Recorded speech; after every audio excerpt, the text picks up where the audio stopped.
वायदा कारोबार के हफ्ते के एक्सपायरी का दिन और बाजार है मजबूती के साथ 15,700 के ऊपर ट्रेड करते हुए दिन की ऊंचाइयों की तरफ और बैंक निफ्टी 35,000 के पार निकलता हुआ। आखिरी 1.5 घंटे में कैसा रहेगा एक्शन, कहां होगी एक्सपायरी, क्या करें आप, कल की तैयारी, रहेगा फोकस इसी पर। स्वागत है आप सबका फाइनल ट्रेड में। नमस्कार, मैं हूं अनिल सिंघवी और नमस्कार, मैं हूं दीपांशु भंडारी। और इस तेजी में कहां बन रहे हैं बाजार के मौके और एक्सपायरी किन स्तरों पर हो सकती है, आइए जानते हैं अनिल जी के साथ। सर, सबसे पहले तो बताइए, अब से लेकर वीकली एक्सपायरी तक बड़ी बातें क्या हैं?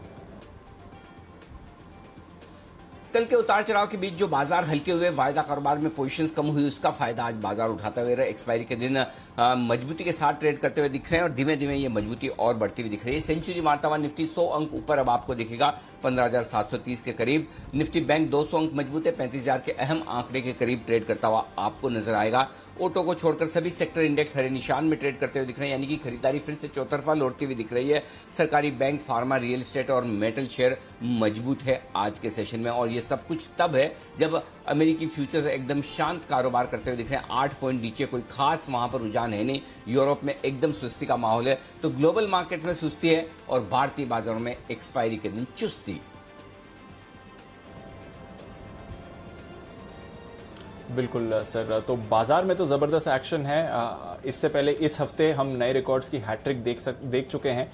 70 पॉइंट्स दूर है सर रिकॉर्ड से निफ्टी। क्या चौका लग सकता है जिस तरह से एक्शन बन रहा है? और सुबह आप कह भी रहे थे कि पीसीआर से कंफर्ट आ रहा है, अच्छी मूव आनी चाहिए। क्या और स्कोप दिख रहा है अपमूव का सर?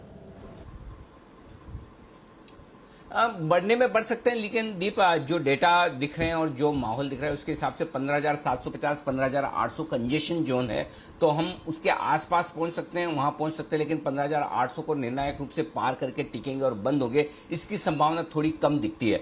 मैं ये कहूंगा कि 15,700 के ऊपर टिक कर अगर हम आज क्लोजिंग दे रहे हैं तो ये भी अपने आप में एक अच्छा संकेत है, मजबूती का संकेत है। और ये भी बाजार ताकत दिखाने की कोशिश कर रहा है, इसमें कोई डाउट नहीं। तो आज की रिकवरी बहुत ही बेहतरीन है। मेक और ब्रेक लेवल के आसपास हम हैं इस वक्त, स्पेशली बैंक निफ्टी पर 35,000 के आसपास। तो पॉइंट ये है कि कल किस वजह से गिरे पता नहीं, लेकिन गिरने से एक फायदा ये हुआ कि कल की अचानक बिकवाली में ट्रेडर्स काफी हल्के हो गए। जिन लोगों ने अपनी अनाप शनाप तेजी की पोजीशन बना रखी थी और पहले झटके में वो हिल गए, उनसे जो पोजीशन कम हुई और पुट कॉल रेशियो 1.12 पर आया। इसीलिए आपने देखा होगा आज लंबे समय बाद हमने सुबह कहा वायदा कारोबार के संकेत पॉजिटिव है। और पॉजिटिव इसलिए कि एक तो ये तेजी की पोजीशन कम होगी, दूसरा ये कि जरूरत से ज्यादा कल कॉल राइटिंग हुई, शॉर्ट्स बने। तो आज तेजी में ज्यादा सहारा शॉर्ट कवरिंग का है, ज्यादा सहारा आपको बाजार के हल्के होने का है, और उससे बाजार धीमे धीमे ऊपर आने की कोशिश करें। तो अभी जो डेटा बन रहे हैं दीप, देखते हैं क्या कुछ होता है। लेकिन रेंज जो है 15,700 15,750 की निकल कर आ रही है इमीडिएटली।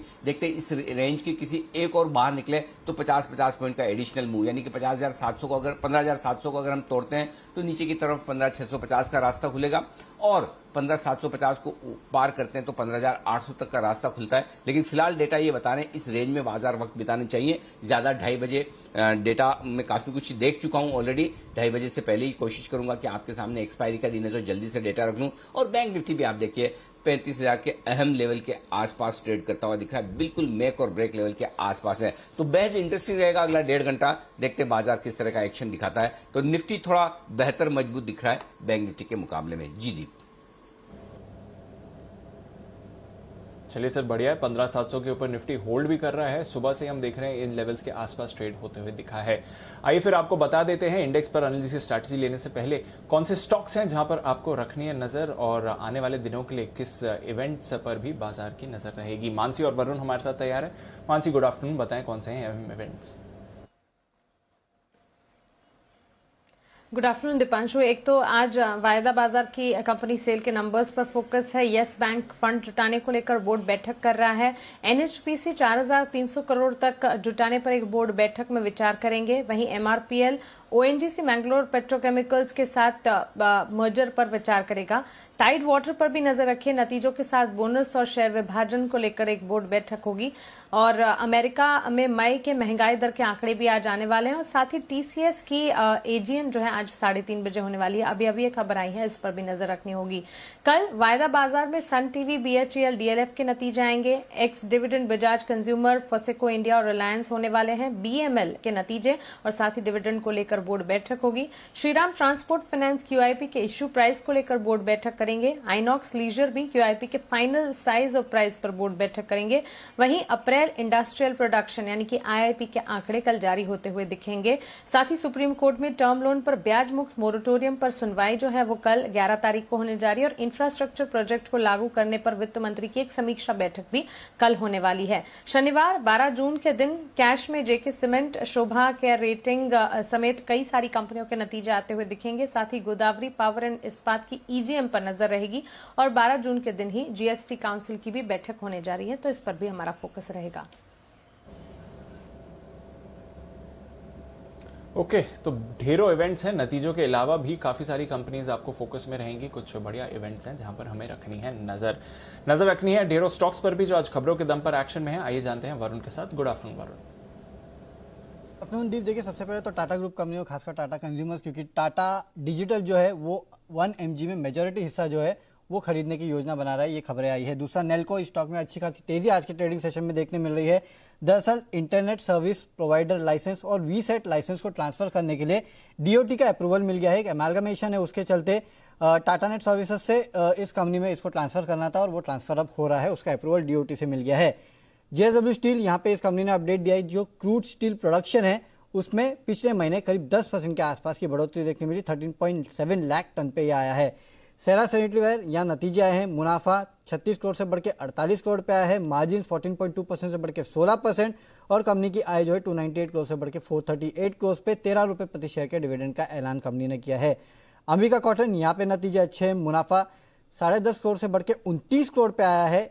आय 147 करोड़ से बढ़ के 196 करोड़। मार्जिन जो है 14.8% से बढ़ के 24.6% और 35 रुपये प्रति शेयर के डिविडेंड का ऐलान भी कंपनी ने किया है। सबसे आखिरी में एल्केम लैब्स, यहाँ कंपनी ने एक प्रोडक्ट लॉन्च किया है पैरेम्पिल नाम का। बेसिकली एपिलेसी से जुड़े ट्रीटमेंट में इस प्रोडक्ट का इस्तेमाल होता है, तो इंडिया में इन्होंने ये प्रोडक्ट को लॉन्च कर दिया है। ओके, तो ये हैं आपके लिए आज के खबरों वाले शेयर्स जहां पर आप एक्शन बनते हुए देख रहे हैं। चलिए फिर ऐसे एक्शन को आगे बढ़ाया जाए। हमारे एक्सपर्ट्स भी हमारे साथ जुड़ रहे हैं, राकेश जी, कुणाल जी, साथ ही वागले साहब, सुमित जी भी हमारे साथ हैं और थोड़ी देर में हिमांशु जी, श्रीकांत जी और संदीप जैन साहब भी हमारे साथ जुड़ने वाले हैं। तो फुल पैक्ड हाउस है हमारे लिए।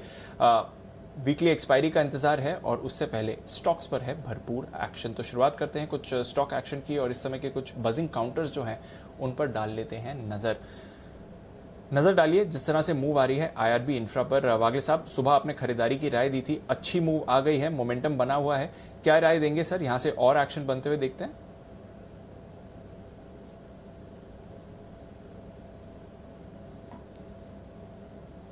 ओके, वागले साहब के साथ थोड़ा ऑडियो इशू हो रहा है, दोबारा उनके साथ संपर्क करेंगे और फिर जानेंगे कि क्या राय है। बट सुबह की उनकी पिक IRB इंफ्रा अच्छी परफॉर्म करती हुई आपको दिख रही है। बट बड़ी मूव आई है डॉक्टर लाल पैथलैब्स में और सुबह सचित जी ने यहां पर ऑप्शन पर खरीदारी की राय दी थी। बंसल जी, राय दें, सारे डायग्नोस्टिक स्टॉक्स भाग रहे हैं, वायदा कारोबार में 7% ऊपर डॉक्टर लाल।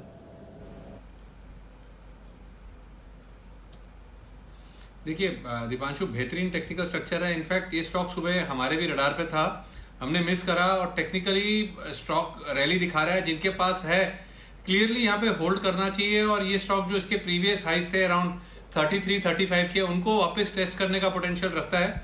और अगर करेक्शन में 3142 3150 के अराउंड मिलता है तो वो अच्छे स्तर होंगे, तब उन स्तरों पर बाई भी किया जा सकता है।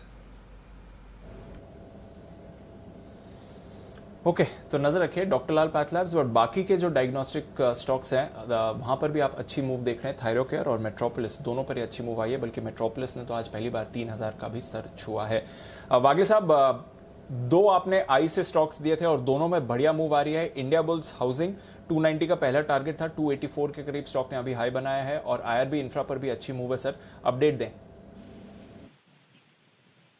दीपांशु, इंडिया बुल्स में कोई मुझे वीकनेस नहीं दिखाई दे रहा है। पोजिशनली मेरा 300 का टारगेट है। आई थिंक हमने बात की थी तो 270, 268, 270 के बीच में था। तो as a day trader almost 4-5% की मूव मिली है। आपने बुक करना है, नहीं तो एटलीस्ट एट कॉस्ट ऑफ रखना है और 282, 284, 285 इसके आसपास एक बार बुक करें अगर आपका व्यू सिर्फ आज के लिए है तो। अदरवाइज मुझे लगता है आप 270 के स्टॉप लॉस से बने रहे जहां पर हमने एंट्री की बात की थी और 300 के टारगेट के लिए राइड करें।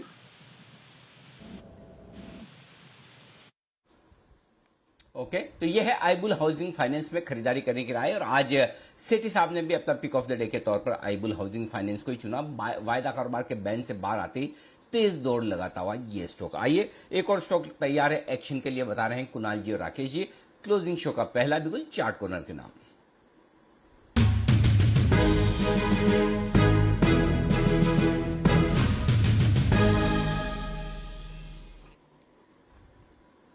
बताएं सर।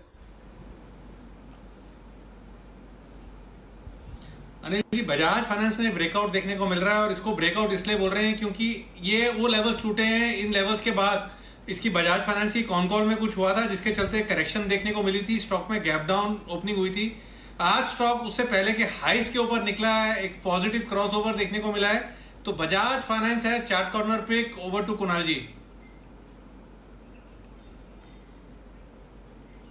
अनिल जी, देखिए महा ब्रेकआउट होता हुआ नजर आ रहा है बजाज फाइनेंस के चार्ट पर। बाय करके चलना है। 5950 पर स्टॉप लॉस रख लें। इसमें गैप बना था जो कि फिल होता हुआ दिख रहा है, तो एग्जॉशन गैप है। 5950 के स्टॉप लॉस से बजाज फाइनेंस को खरीदना चाहिए। पहला टारगेट 6200 रुपए का, दूसरा टारगेट 6325 रुपए का। तो 6325 के टारगेट के लिए बजाज फाइनेंस में खरीदारी करें। फाइनेंस ये है आपके लिए खरीदारी करने की राय। बड़ा एक्शन इस स्टॉक में होने की तैयारी में, बड़े ब्रेकआउट के संकेत।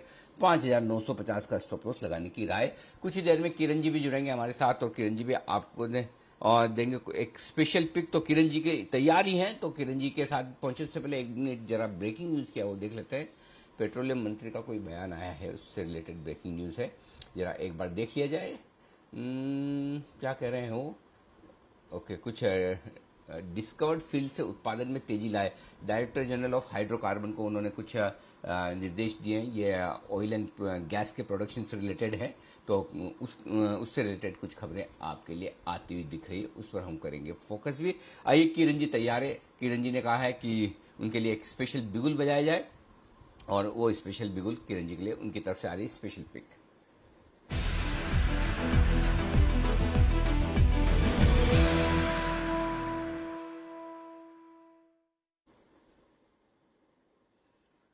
नमस्कार किरण जी, स्वागत है। बताएं सर, आपने फोन फ्रेंड लाइफलाइन यूज की है, क्या है स्पेशल आपकी पिक में?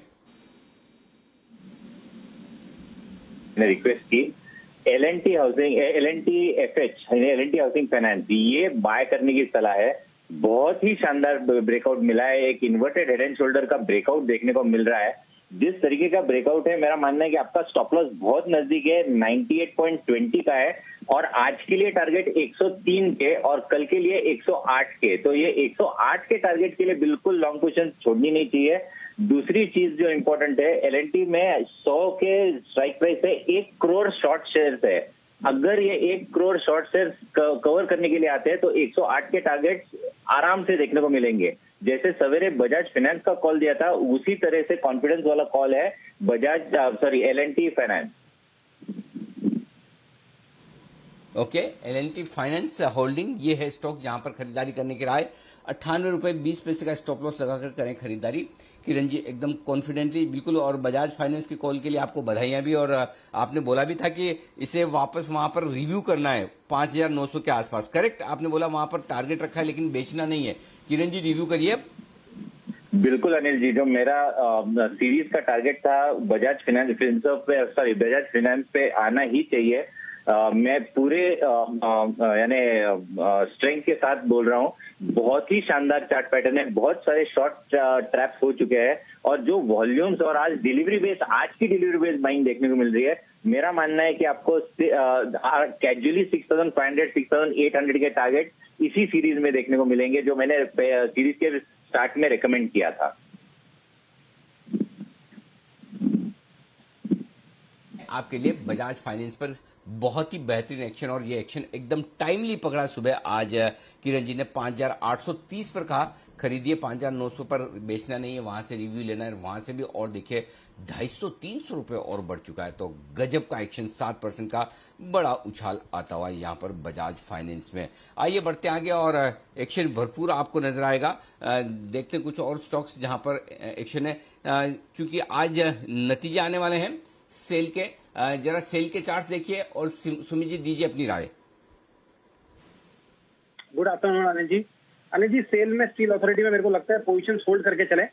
स्टॉक पिछले 4-5 दिनों के साइडवेज जो कंसोलिडेशन है उसके ऊपर तो ये ट्रेड कर ही रहा है। एक बार 130 का लेवल ये कन्विंसिंगली ब्रेक कर दे और उसके ऊपर क्लोजिंग दे दे तो फिर 140 से 150 रुपए तक के लेवल जल्दी ही सेल में देखने को मिल सकते हैं। मेरे को लग रहा है बहुत जल्दी बहुत बढ़िया और एक बहुत बड़ा अपसाइड मूव देखने को मिलेगा, क्योंकि स्टॉक ने एक तेजी करने के बाद जो छोटा मोटा करेक्शन रिक्वायर्ड था वो दिया है, उसके बाद जो कंसोलिडेशन रिक्वायर्ड था वो दिया है और अब उस कंसोलिडेशन का ब्रेकआउट देखने को मिल रहा है। तो रिजल्ट्स में अगर थोड़ा भी रिजल्ट अच्छे आने की उम्मीद है, अगर थोड़ा भी कुछ सिम्टम दिख गया यहाँ पे चार्ट्स के ऊपर और तो फिर एक अच्छा ब्रेकआउट आएगा और 140 से 150 तक के लेवल देखने को मिलेंगे। ओके, तो 140 से 150 तक के लेवल्स के लिए सेल पर रखिए नजर। नतीजों का इंतजार है और उसके बाद देखेंगे कि किस तरह से आपको एक्शन बनते हुए दिख सकता है। इस बीच शुगर स्टॉक्स के लिए खबर आती हुई दिख रही है। एक बार शुगर काउंटर्स पर करें फोकस। गन्ने का जो FRP है, फेयर एंड रेम्यूनरेटिव प्राइसेस जिसे कहते हैं, 5 रुपए पर 100 केजी से बढ़ाने का विचार किया जा रहा है। तो ये एक बड़ी खबर है। परसेंटेज वाइज देखें तो 5% की बढ़त पर 100 केजीज की बात की जा रही है गन्ने के FRP के लिए। अब कितना बड़ा इंपैक्ट होता है कंपनीज के लिए, क्योंकि ऑलरेडी FRP थोड़ा एक पॉलिटिकली सेंसिटिव टॉपिक है इन सारी कंपनीज के लिए। अच्छा टाइम चल रहा है शुगर कंपनीज के लिए। फाइनली एक्सपोर्ट्स भी अच्छे हुए हैं, दामों का भी सपोर्ट मिल रहा है, मांग में भी अच्छी उछाल आई है। पर क्या FRP बढ़ने से कुछ इंपैक्ट आ सकता है, नजर रखनी पड़ेगी। फिलहाल वैसे पॉजिटिव मोमेंटम बना हुआ है, बट गन्ने के FRP पर 5 रुपए पर 100 केजीज की बढ़त की बात की जा रही है इस समय। ये एक डेवलपमेंट आ रहा है। जैन साहब भी हैं हमारे साथ। जैन साहब, यूजुअली पॉलिटिकली सेंसिटिव मैटर होता है ये, जब भी गन्ने के FRP की बात आती है। इतने बड़े जंप की बात नहीं की जा रही है सर। अब्जॉर्ब कर पाएगी इंडस्ट्री या फिर थोड़ा कुछ शॉर्ट टर्म में इंपैक्ट आ सकता है? नहीं, कर लेगी। और मुझे लगता है जिस तरीके की डिमांड भी है और जिस तरीके की इथेनॉल को लेकर पॉजिटिव न्यूज इतनी गिरी हुई है और वहां पे भी परसेंटेजेस बढ़ाने की बात करें तो ये जबरदस्त। देखिए, मैंने तो काफी सारे स्टॉक्स शुगर में रेकमेंड किए ही हैं और मेरे हिसाब से होल्ड करके रखे। और ये एक बहुत बड़ा री रेटिंग वाला इंडस्ट्री है। ये प्योरली ये टिपिकली कमोडिटी ओरिएंटेड नहीं रहा। यहाँ पे इथेनॉल का एक बहुत बड़ा एक सपोर्ट मिलेगा। तो मुझे लगता है जिन्होंने ले रखा बस वो होल्ड करके रखे। मैंने KCP भी अभी रिसेंटली दिया, कोठारी दिया और सारे ही स्टॉक्स अच्छा कर रहे हैं। बलरामपुर चीनी बड़े वाले तो कर ही रहे हैं। सो आई फील कि बिल्कुल बने रहें और एब्जॉर्ब हो जाएगा। और इनफैक्ट जो भी न्यूज आएंगी कहीं ना कहीं पॉजिटिव न्यूज आती है इस सेक्टर के लिए, क्योंकि ये सेक्टर वैसे ही बहुत हॉट है। जहां पे आने वाले सालों में अब नियर बाय इलेक्शंस भी है, तो मुझे लगता है इस सेक्टर के साथ पॉजिटिव छेड़छाड़ी होगी जो भी होगी।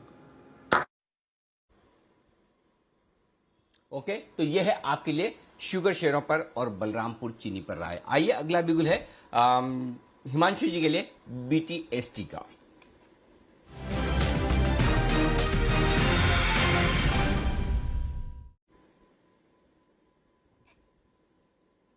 बताएं sir. Good afternoon Anil ji. Anil जी, कैश सेगमेंट का एक स्टॉक मेरे रडार पर आया है, अपोलो माइक्रो सिस्टम्स। लगभग 120-121 रुपए के आसपास अनिल जी स्टॉक काम कर रहा है और बहुत ही शानदार यहाँ पर एक rounding bottom cup and handle pattern का ब्रेकआउट आता हुआ यहाँ पर नजर आया है। मुझे लगता है कि जिस हिसाब से स्टॉक पोजीशनड है अनिल जी, यहाँ पर एक कंसोलिडेशन पूरा होते हुए देखने को मिल रहा है और रिस्क रिवॉर्ड यहाँ से काफी फेवरेबल है। 2 टारगेट्स के लिए यहाँ पर अपोलो माइक्रो सिस्टम्स में खरीदारी की सलाह रहेगी अनिल जी। पहला टारगेट 129 रुपए का, दूसरा टारगेट 138 रुपए का और यहाँ पर खरीदारी करके चला जा सकता है अनिल जी 117 रुपए के स्टॉप लॉस के साथ। ओके, 117 के स्टॉप लॉस के साथ 129 और 138 के टारगेट के लिए करें खरीदारी। अपोलो माइक्रो सिस्टम ये है वो स्टॉक। और अपोलो माइक्रो सिस्टम और आयोन एक्सचेंज का कारोबार काफी मिलता जुलता, और आयोन एक्सचेंज आप देख ही रहे हैं ये स्टॉक जबरदस्त दौड़ लगाता हुआ दिख रहा है। आज भी, कल 20% सर्किट पर था और आज भी ये स्टॉक जबरदस्त कारोबार करता हुआ दिख रहा है। तो यहां पर आपके लिए एक और स्टॉक जहां पर भरपूर एक्शन, वो है अपोलो माइक्रो सिस्टम आपके लिए आता हुआ दिख रहा है। वाटर मैनेजमेंट और वेस्ट मैनेजमेंट से रिलेटेड जो कारोबार है वही कारोबार अपोलो माइक्रो सिस्टम का भी है जो आयोन एक्सचेंज का है। 129, 138 दो बड़े टारगेट यहाँ पर हिमांशु जी की तरफ से आपके लिए आते हुए दिख रहे हैं, इन पर फोकस करना है। आयोन एक्सचेंज पर एक राय लेना चाहता हूँ, चूंकि ये स्टॉक काफी तेजी से भागा है, हमारा नतीजे आएंगे कमाई कराएंगे का स्टॉक भी रहा है। जैन साहब, जबरदस्त दौड़ लगाई है स्टॉक ने, 2100 के पार निकल गया है, आपके रडार पर है? बिल्कुल अनिल जी, ये स्टॉक तो मेरा वन ऑफ माय फेवरेट्स और हर सेगमेंट में स्टॉक को मैंने दिया है। पिछली बार जब मैं याद है स्टूडियो में आके जब इलेक्शंस वाला जो शो किया था तो उस टाइम पे 330-40 रुपए मैंने इलेक्शन पिक के तौर पे दिया था फिर उसके बाद 340, और कहां पे आप देख लीजिए 7 गुना वहां से हो गया। ये 1 साल 1.5 साल की बात कर रहा हूं मैं, मतलब 2 साल में ये हो गया। और उसके बाद 10 की कमाई में मैंने 600 के लगभग दिया था, फिर जैन साहब के जेम्स में दिया हुआ है। और ये स्टॉक तो जबरदस्त था, फंडामेंटल्स बहुत सस्ते और काफी नामी ग्रामी इसमें इन्वेस्टर्स भी इन्वेस्टेड है। और मेरे हिसाब से ion exchange is a fantastic stock, बिल्कुल इसको होल्ड करके रखें। और नीचे आए तो बाय ऑन डिक्लाइंस की रणनीति अपनाएं। अभी भी वैल्यूएशंस मुझे महंगे नहीं लगते, क्योंकि सरकार का इस सेक्टर के ऊपर बहुत फोकस, और ओवरऑल ये जिस तरह के वाटर प्यूरिफायर्स और सारे इंडस्ट्रियल यूज में भी आते हैं, और सरकार के भी सारी स्कीम्स का भी इसको बेनिफिट मिलेगा। और रूरल ये डोमेस्टिक कंजम्पशन के भी ये लोग आरओज और ये सब बनाते हैं। और इनफैक्ट मैं एक डिस्क्लेमर देना चाहूंगा कि मैंने भी इनका सॉफ्टनर प्लांट मेरे टेरेस पे लगा रखा जब नया घर बनाया, तो बेहतरीन, और इस प्रोडक्ट की भी डिमांड बहुत बढ़ने वाली है। सो आई फील कि बिल्कुल होल्ड करके रखें buy on declines. Ion exchange, इस पर रखिए नजर। 2 दिन पहले एग्जैक्टली इसी शो में हमने आपको बताया था दमदार नतीजे आने वाले हैं, और तब से देखिए अब तक 1740 के लेवल्स के आसपास बात हुई थी, 2200 पर है, लगभग 27% की बढ़त आपको इस पर आती हुई दिख रही है। इस बीच नतीजे आ रहे हैं मझगांव डॉक के। कुणाल जी आप चार्ट पुल अप करें। स्पाइक कर रहा है काउंटर। आय में हल्की सी बढ़त देखिए, 1050 करोड़ से आय बढ़कर 1105 करोड़ की मझगांव डॉक की आपको आती हुई दिख रही है। इसके अलावा अगर आप देखें तो ओवरऑल परफॉर्मेंस वैसे शिपयार्ड्स की थोड़े बेहतर होने वाली थी Q4 में, ऐसा बाजार अनुमान लगा रहा था। और साथ ही इनके लिए तो नए सबमरीन ऑर्डर्स का भी एक ट्रिगर बनते हुए दिख रहा है, शायद कंपनी को मिल सकते हैं। मुनाफे पर रखिए नजर। मुनाफा इनका अच्छा आया है, 260 करोड़ के आसपास का मुनाफा आते हुए दिखा है 75 करोड़ से बढ़कर। तो मुनाफे में तो आपने दमदार बढ़त देखी है। आय लगभग थोड़ी सी बढ़कर आई है। कामकाजी तौर पर भी ठीक ठाक रहे हैं, बल्कि कामकाजी तौर पर आप कह सकते हैं एक तरह से अच्छे ही इनके ओवरऑल नतीजे आते हुए दिख रहे हैं। और अदर इनकम कंपोनेंट में थोड़ी सी आपने बढ़त देखी है, बल्कि अदर इनकम ऑलमोस्ट डबल हुई है इस बार भी। बताएं कुणाल जी, चार्ट्स क्या कह रही है? मझगांव डॉक पिछले कुछ दिनों जबरदस्त एक्शन में है।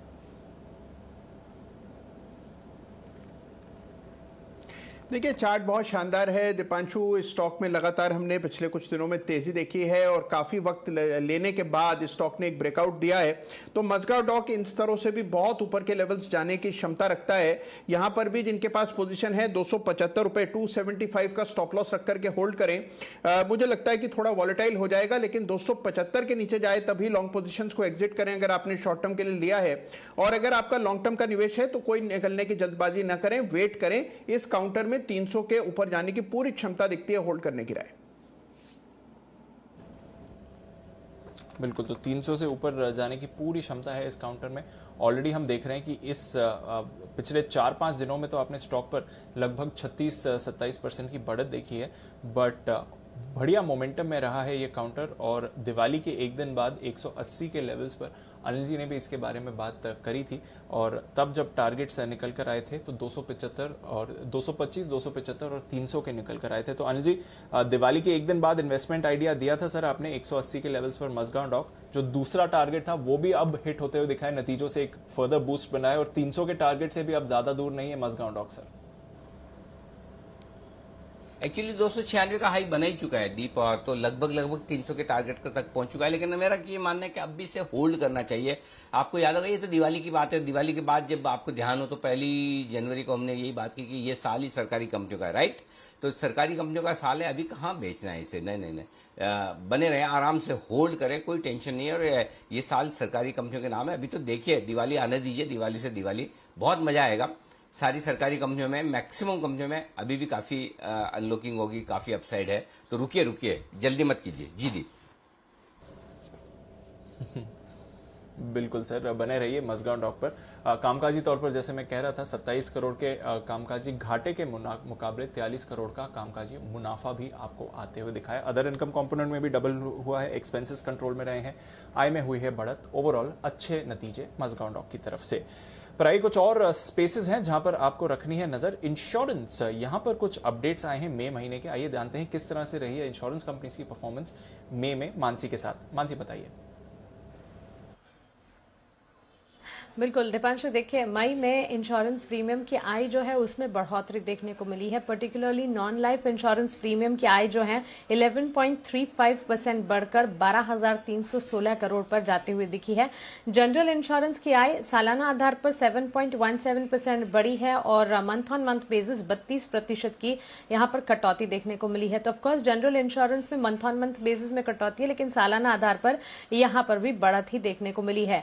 इसके विपरीत हेल्थ इंश्योरेंस आउट परफॉर्मेंस यहां पर आती हुई दिख रही है, क्योंकि इसकी आय में सालाना आधार पर 66% की बढ़त रही है और मंथ ऑन मंथ बेसिस पर भी 12% का इजाफा देखने को मिला है। दरअसल कोरोना काल में हेल्थ इंश्योरेंस पर लोगों का भरोसा काफी हद तक बढ़ता हुआ दिखा है।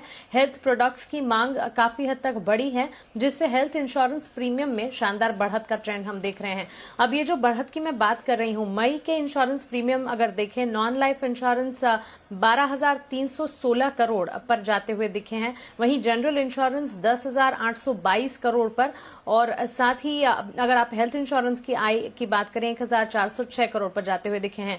इतना ही नहीं, FY22 में अब तक इंश्योरेंस प्रीमियम के ट्रेंड को अगर समझने की कोशिश करेंगे, नॉन लाइफ इंश्योरेंस सेगमेंट में 17.5% की बढ़त दिखी है, जनरल इंश्योरेंस में 14% की बढ़त दिखी है और हेल्थ इंश्योरेंस में 61% की बढ़त देखने को मिली है। तो क्लियरली हेल्थ इंश्योरेंस सबसे आगे जाता हुआ दिख रहा है। और मई महीने की अगर बात करें तो तमाम इंश्योरेंस प्रीमियम की जो आय है उसमें बढ़त का ट्रेंड ही देखने को मिल रहा है, जिसके चलते ICICI Lombard, new India assurance, GIC RE जैसे शेयरों पर फोकस होना चाहिए।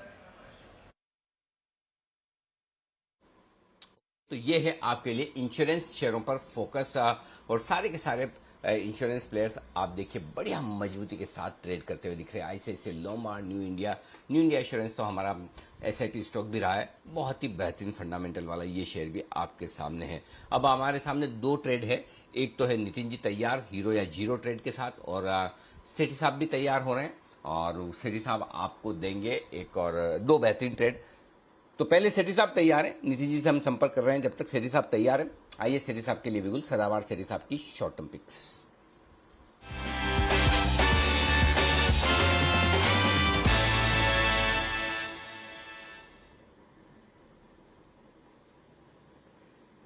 स्वागत है सेठी साहब आपका। बताएं सर, आज का स्टॉक कौन सा चुना है आपने? Good afternoon Anil ji, good afternoon Deepanshu. देखिए बाजार में तो एक तूफानी तेजी है, मतलब कल की एक गिरावट के बाद वापस देखिए, और खास करके कैश मार्केट के स्टॉक्स तो अनिल जी जबरदस्त कर रहे हैं।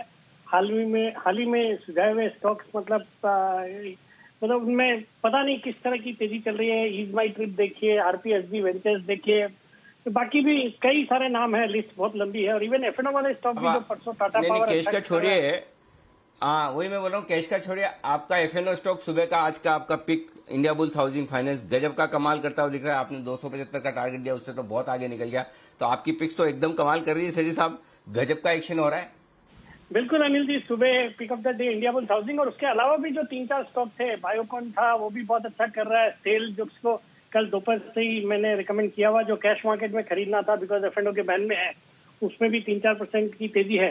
तो ऑल इन ऑल सब अच्छा ही चल रहा है बाजार। अनिल जी आज का जो अब मुद्दे पे आते हैं, आज का जो स्टॉक है, दो स्टॉक है अनिल जी खरीदारी करने के लिए, दोनों कैश मार्केट के स्टॉक आज पिक किए मैंने। जो पहला स्टॉक है एक डेयरी कंपनी है, कंपनी का नाम है हेरिटेज फूड्स, जो कि अभी 422-23 के लेवल पे ट्रेड करता है स्टॉक। ये एक हैदराबाद बेस्ड डेयरी कंपनी है, जिसके कि इसको एक्चुअली डेयरी कंपनी नहीं करके एक FMCG कंपनी के रूप में भी देखा जा सकता है, क्योंकि मिल्क से रिलेटेड जितने प्रोडक्ट्स है, मिल्क, कर्ड, आइसक्रीम, घी, लस्सी, पनीर, कॉफी, बटर, चीज, इन सब की ब्रांडिंग की हुई है, हेरिटेज नाम के ब्रांड से बिकता है और बहुत ही पॉपुलर है। साउथ इंडिया में खास करके ज्यादा पॉपुलर है, but across the country, Maharashtra, Delhi, Haryana, Rajasthan, UP, सब जगह इसका प्रेजेंस है। बाकी एक दमदार कंपनी, और इसके अलावा इस कंपनी के पास एक रिन्यूएबल एनर्जी का भी एक अच्छा खासा एक्सपोजर है। कंपनी के 11 पावर प्लांट्स है, सोलर और विंड पावर प्लांट, जिसकी कैपेसिटी अराउंड 11 मेगावाट की है। बाकी कंपनी का एक टर्न अराउंड परफॉर्मेंस रहा है पिछले साल। मार्च क्वार्टर देखेंगे तो भी बहुत अच्छा था, 25 करोड़ का पैट डिक्लेयर किया, जो पिछले साल में मार्च क्वार्टर में 209 करोड़ का नुकसान था। और अगर आप पूरा FY21 भी देखेंगे तो 150 करोड़ का प्रॉफिट आया FY21 में, जो कि FY20 में 167 करोड़ का नुकसान था। और आज FY21 में जो फंडामेंटल पैरामीटर्स में बहुत जबरदस्त सुधार हुआ है, return on equity 25%, return on capital employed 33%, zero debt company है, वैल्यूएशन के लिहाज से 13 के मल्टीपल पे स्टॉक ट्रेड करता है। फिर FIIs DIIs भी 17% इसमें हिस्सेदारी ओन करते हैं, जिसमें UTI फंड, सुंदरम और कोटक फंड प्रोमिनेंट है, और बाजार के दिग्गज निवेशक विजय केडिया जी भी इसमें अराउंड 1.13% स्टेक ओन करते हैं। और आज ये स्टॉक रडार पे आने के पीछे भी एक कारण है कि अगले वीक एक डेयरी कंपनी का IPO आने वाला है, डोडला डेयरी। मुझे लगता है उस दौरान ये जितने डेयरी वाले स्टॉक्स हैं, चाहे वो हेरिटेज फूड्स है या उमंग डेयरी या हैटसन एग्रो, इन सब में अच्छी तेजी, वाडीलाल, इन सब में अच्छी तेजी होनी चाहिए अगले वीक। तो खरीदारी करने की सलाह। मेरा शॉर्ट टर्म का टारगेट 445 का, स्टॉप लॉस 410। 410 के स्टॉप लॉस के साथ 445 के टारगेट के लिए करें खरीदारी। हेरिटेज फूड ये है पहला स्टॉक सेठी साहब की पसंद का। बताएं सेठी साहब, दूसरा स्टॉक। अनिल जी, जो दूसरा स्टॉक है वो भी एक दमदार कंपनी है। हालांकि स्टॉक ने अंडर परफॉर्म किया पिछले एक साल में। एक MNC स्टॉक है, कंपनी का नाम है D-Link, जो कि अभी 115-16 के लेवल पे ट्रेड कर रहा है। ताइवान की पेरेंट वाली कंपनी है जो कि नेटवर्किंग इक्विपमेंट, नेटवर्किंग सेगमेंट में काम करती है, स्मार्ट होम्स को कैटर करती है। Company routers, switches, surveillance equipment, network security systems, wifi, इस तरह के चीजें बनाती है और एक वर्ल्ड लीडर है इन सब प्रोडक्ट्स में। और इन सब चीजों की डिमांड ड्यूरिंग लॉकडाउन, जब वर्क फ्रॉम होम चल रहा है, तो वहां पे भी बढ़ी है। और बाकी ऐसे माना भी जा रहा है कि सरकार भी नेटवर्किंग इक्विपमेंट्स के ऊपर PLI स्कीम के अंतर्गत इंसेंटिव देने का प्रोग्राम कर रही है।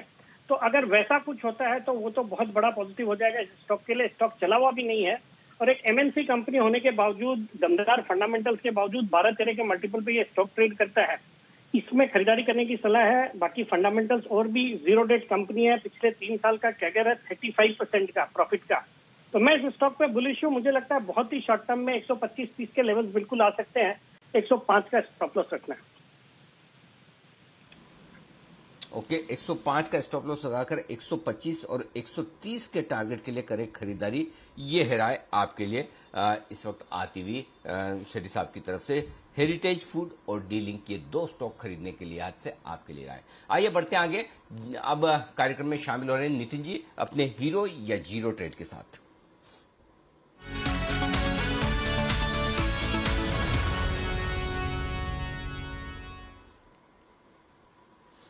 बताएं नितिन जी, क्या है आज का ट्रेड?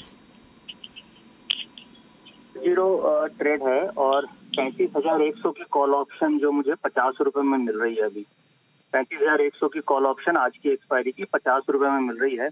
इसका स्टॉप लॉस होगा 20 रुपए का, यानी मैं केवल 30 रुपए नीचे का स्टॉप लॉस रख रहा हूँ। अगर वो ट्रिगर होता है तो एग्जिट कर जाना है। अदरवाइज जो आप 50 में ले रहे हैं, इसका टारगेट होगा 110 रुपए का, यानी 110 के टारगेट है, 20 रुपए के स्टॉप लॉस है, 50 के आसपास हमने खरीदा है 35,100 की कॉल ऑप्शन। ओके, तो ये है आपके लिए बैंक निफ्टी पर 35,100 की कॉल पर खरीदारी की राय इस समय हीरो या जीरो स्ट्रैटेजी। बहुत बहुत शुक्रिया नितिन जी हमारे साथ जुड़ने के लिए और अपनी हीरो जीरो स्ट्रैटेजी देने के लिए। खरीदारी करें 50 रुपए में, 110 का टारगेट, स्टॉप लॉस रखना है 20 पर आइए बाजार पर जो मोमेंटम है इस पर स्ट्रैटेजी क्या बन रही है, डेटा क्या कह रहा है, चलते हैं अनिल जी के पास आज की मार्केट स्ट्रैटेजी के लिए।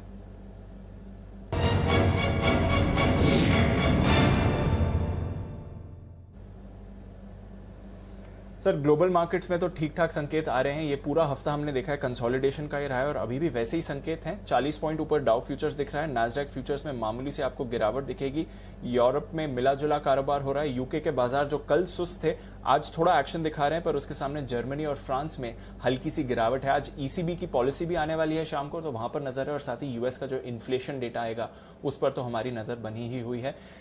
एशिया में अच्छा कारोबार रहा, हांगकांग एकदम फ्लैट क्लोज हुआ, वहीं जापान और चीन में लगभग आधे % की तेजी थी। बताएं सर, क्या करना चाहिए?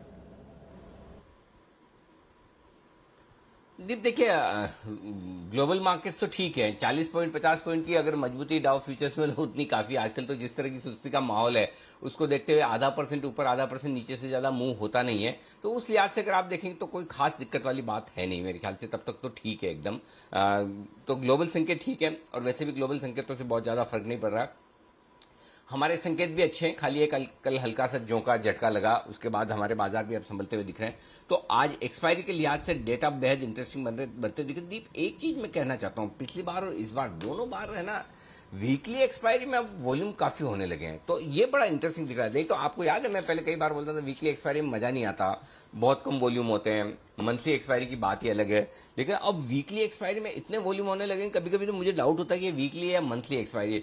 मसलन मैं आपको बताता हूँ, 15,700 अब निफ्टी के लिए आज क्लोजिंग बेसिस पर सपोर्ट का काम करेगा। 74 lakh share, 74 lakh share open interest में है पुट में, हाईएस्ट ओपन इंटरेस्ट है, 57 लाख शेयर आज ही जुड़े हैं। इसका मतलब है कि ट्रेडर्स ये मानकर चल रहे हैं कि एक्सपायरी 15,700 के नीचे नहीं होगी। सेफर साइड पर मैं ये लेकर चलता हूं 15,670, 15,700, राउंड फिगर में 15,675, 15,700 मान लीजिए। इसके नीचे एक्सपायरी होने के चांस नहीं है। तो एक बार आपके नीचे की रिस्क डिफाइन हो गई, 15,675, 15,700, इसके नीचे एक्सपायरी नहीं होगी।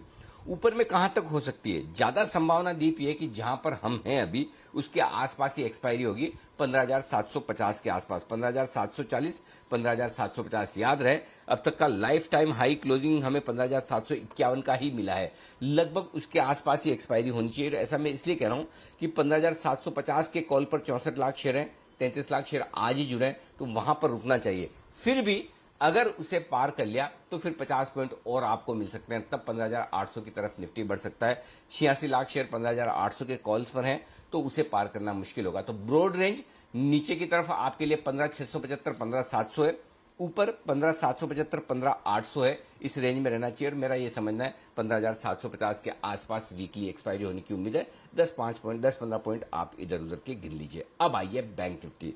बैंक निफ्टी में पिछले 15 मिनटों में एक बहुत अच्छा काम हुआ है, वो ये कि निर्णायक रूप से 35,000 के ऊपर निकल रहा है, 35,100 को भी पार करने की कोशिश कर रहा है। एक बार अटेम्प्ट कर चुका है, डे हाई के आसपास है। 35,100 के ऊपर टिक जाता है अभी थोड़ी देर, 2-4-5 मिनट, बहुत बढ़िया। 35,000 के ऊपर 3 बजे तक टिका रहता है तो तब भी अच्छा है। तब आपके लिए बैंक निफ्टी भी ऊपर जाने को तैयार है। तब आपके लिए बैंक निफ्टी में जो लेवल्स बनकर आएंगे एक्सपायरी के लिहाज से, वो 35,300 के आसपास के बन के आएंगे, 35,300, 35,350 की रेंज में, या यूं कहूं 35,275, 35,350 की रेंज में बैंक निफ्टी की एक्सपायरी हो सकती है। तो बैंक निफ्टी कमाल कर सकता है यहां से एक्सपायरी के लिहाज से। शॉर्ट कवरिंग ज्यादा बैंक निफ्टी में होने के चांस है, और क्यों है मैं बता दूं। बैंक निफ्टी के पुट पर 35,000 के पुट पर 18 लाख शेयर हैं, उसको हम पार कर चुके हैं। 35,000 के कॉल्स पर हाईएस्ट ओपन इंटरेस्ट था दीप, 28 लाख शेयरों का, उसे पार कर लिया है। तो हाईएस्ट ओपन इंटरेस्ट को पार करके टिक रहा है, 35,100 को भी पार किया है। तो अब जो कॉल राइटर्स हैं वो तगड़ी शॉर्ट कवरिंग के लिए तैयार होते हुए दिख रहे हैं, और 35,200 पार होने के बाद बैंक निफ्टी में आग लगेगी, तब 100-150 पॉइंट और तेजी 35,300, 35,375 की रेंज में बैंक निफ्टी जा सकता है। तो बैंक निफ्टी में कमाल होने की तैयारी में है। एक बार 35,200 पार होने के बाद बहुत तेजी से आपके लिए शॉर्ट कवरिंग के आसार बनेंगे, और 35,000 के ऊपर बना रहना भी बैंक निफ्टी के लिए अच्छा है। और अगर आज 35,000 के ऊपर क्लोजिंग होती है तो बैंक निफ्टी वापस जोश में आ सकता है। 35,000 पर हाईएस्ट ओपन इंटरेस्ट है कॉल्स में, उसे पार करके टिकना ये अपने आप में बहुत बड़ा अचीवमेंट है। तो बैंक निफ्टी फायरवर्क्स के लिए तैयार हो रहा है आखिरी 1 घंटे में, इस पर जाने की शॉर्ट मत रहिएगा। जी दीप। क्लियर है सर। बैंक निफ्टी तैयार हो रहा है फायरवर्क्स के लिए, नजर रखिए। बाजार का मोमेंटम बढ़िया है, दिन की ऊंचाई पर आप ट्रेड होते हुए देख रहे हैं। स्टॉक्स में भी एक्शन है, चलते हैं सुमित जी के पास, सुमित के सुपरहिट।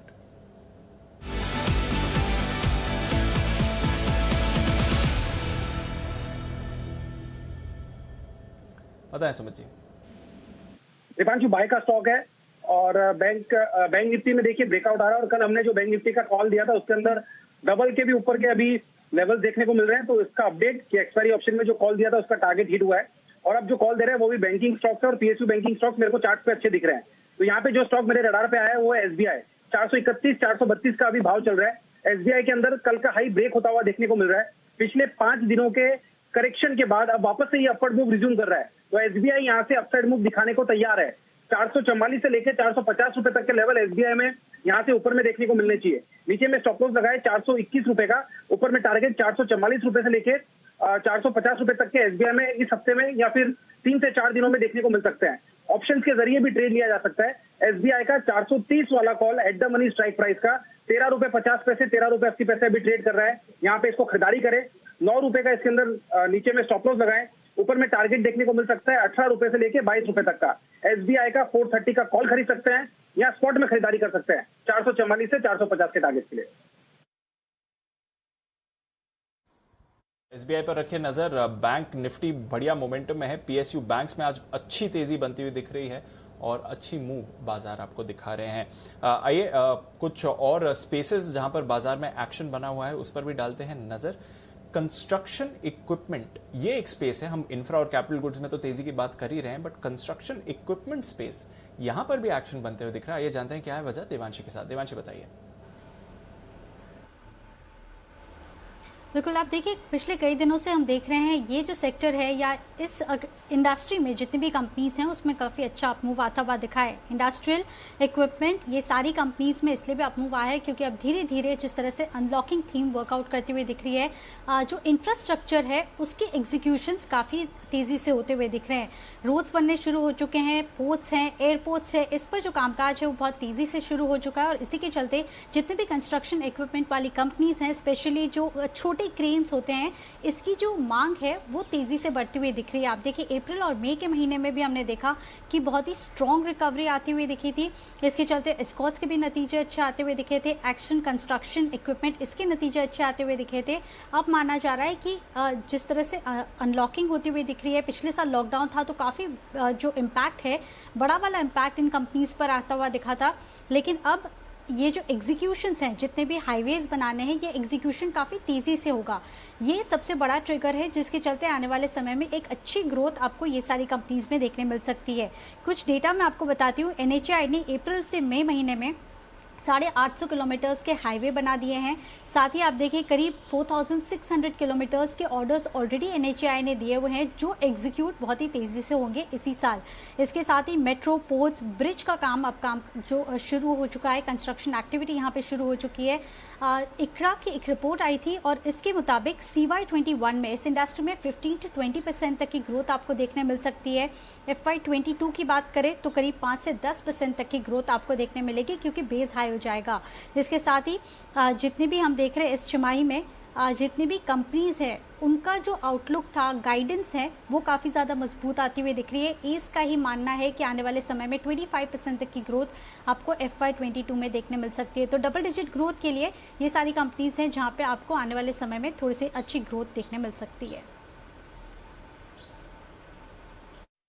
आपके लिए इंफ्रास्ट्रक्चर स्टॉक्स में एक्शन का वक्त फिर से यही एक शायद सेक्टर बचा था जहां पर एक्शन नहीं हुआ, अब वहां पर तैयारी है, एक्शन की तैयारी है। श्रीकांत जी की तरफ से भी एक्शन की। श्रीकांत जी के लिए बिल्कुल BTST का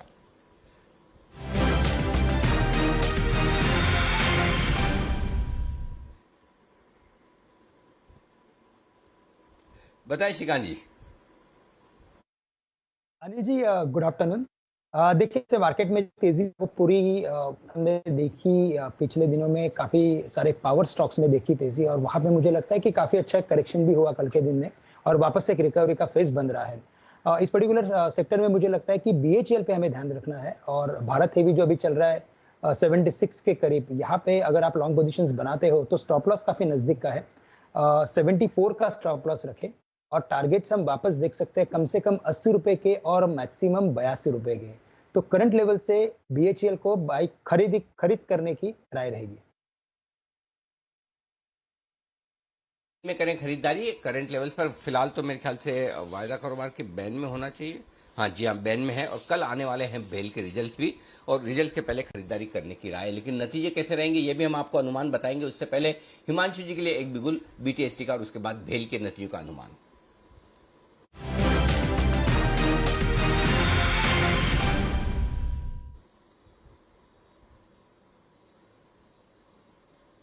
बताएं हिमांशु जी। अनिल जी, एक सेगमेंट जो काफी अच्छा यहाँ पर कर रहा है पिछले 1-2 दिनों से वो है टायर स्टॉक्स का segment. Auto ancillaries as a whole हमने देखा कि अच्छा कर रही हैं और स्पेशली टायर रिलेटेड स्टॉक्स जो हैं ये भी अनिल जी यहाँ पर अच्छी तेजी दिखा रहे हैं। तो मुझे लगता है यहाँ पर एक स्टॉक जो कि एक अच्छे ब्रेकआउट के लिए अब तैयार है वो है अपोलो टायर्स। अनिल जी, एक पिछले 2-3 दिनों में एक साइडवेज कंसोलिडेशन स्टॉक में आता हुआ नजर आया है और मुझे लगता है कि जिस हिसाब से अब ये चार्ट फॉर्मेशन बना है ये एक बड़े ब्रेकआउट के लिए तैयार है। आज के सेशन में हमने यहाँ पर लॉन्ग ओवर एडिशन होते हुए भी देखा और इंटरेस्टिंगली ब्रेकआउट से पहले ही यहाँ पर जो कॉल राइटर्स हैं, जो 240, 245 across the board call writers हैं, उनकी तरफ से भी अनवाइंडिंग की एक्टिविटी होते हुए देखी। मुझे लगता है कि अपोलो टायर्स में यहाँ पर एक बड़ा मूव आने के लिए तैयार है। तो करंट लेवल्स पर यहाँ पर अपोलो टायर्स में खरीदारी की सलाह रहेगी अनिल जी। 237 का एक स्टॉप लॉस लगाएं। 252 और 255 रुपए तक के टारगेट मुझे लगता है अपोलो टायर्स में आते हुए देखने को मिल सकते हैं। तो ये है आपके लिए राय इस वक्त आती हुई 240 के आसपास अपोलो टायर्स में खरीदारी करने की राय हिमांशु जी की तरफ से आती हुई है। इस बीच हीरो या जीरो कॉल जो आपको बैंक निफ्टी पर दिया था नितिन जी ने 35,100 का कॉल ऑप्शन खरीदने की राय दी थी। 50 रुपए में 20 का स्टॉप लॉस, 110 का टारगेट हिट हो चुका है। 35,100 का कॉल ऑप्शन 110 के पार निकलता हुआ टारगेट हिट। तो नितिन जी का हीरो या जीरो कॉल का ये ऑप्शन सुपर हिट साबित। आइए बढ़ते हैं आगे और अब बिगुल है एक स्पेशल पिक का कुणाल जी और राकेश जी के लिए।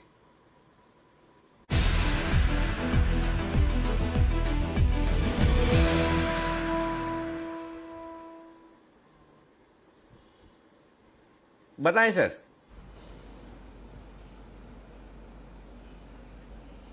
देखिए अनिल जी, ये जो स्टॉक है इसमें बड़े चार्ट पर एक बड़ा ब्रेकआउट है। अगर ब्रेकआउट को समझना है तो चार्ट का जो टाइम फ्रेम है वीकली करना चाहिए। स्टॉक है इंडिया बुल हाउसिंग फाइनेंस। इससे पहले भी अनिल जी जितनी बार ये स्टॉक चला है, जितनी बार चला है ऊपर जाके नीचे आता है, बट जिस इंटेंसिटी का ब्रेकआउट है वो ब्रेकआउट ये बोलता है कि स्टॉक के जो टारगेट्स हैं 344 से लेकर 350 के टारगेट्स देखने को मिलेंगे without any significant big correction in between.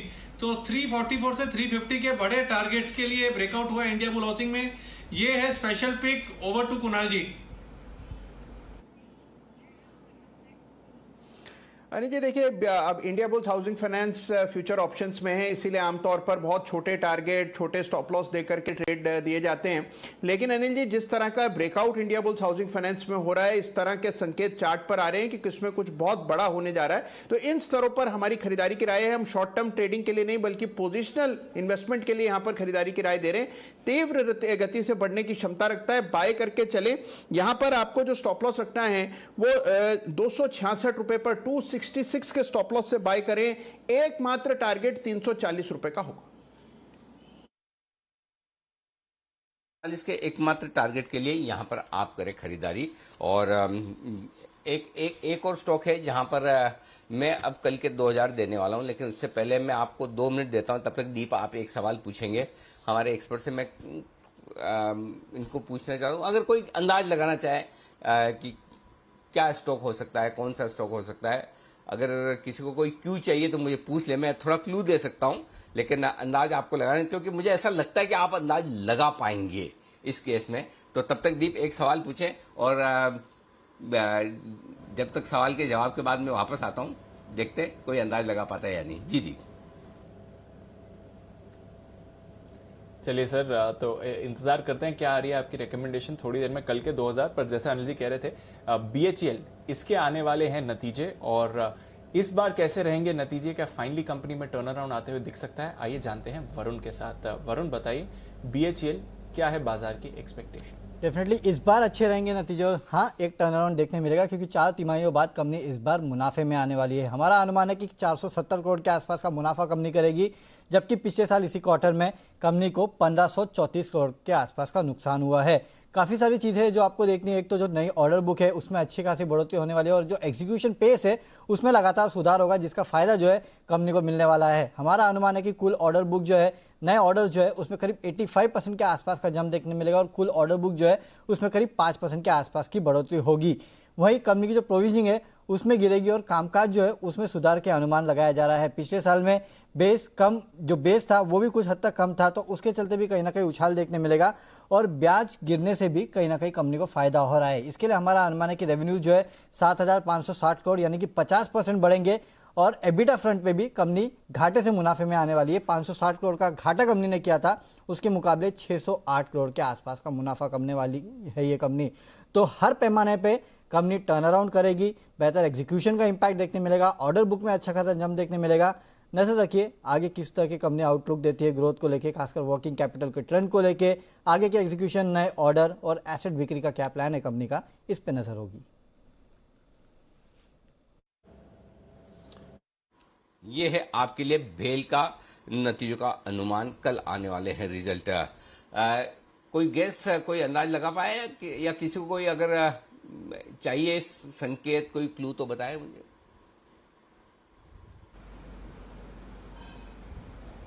जी कुणाल जी।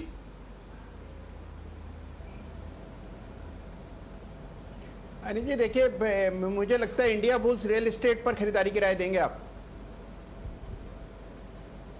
गजब कर रहे हैं, अभी भी आपने दिए, ऐसा कैसे?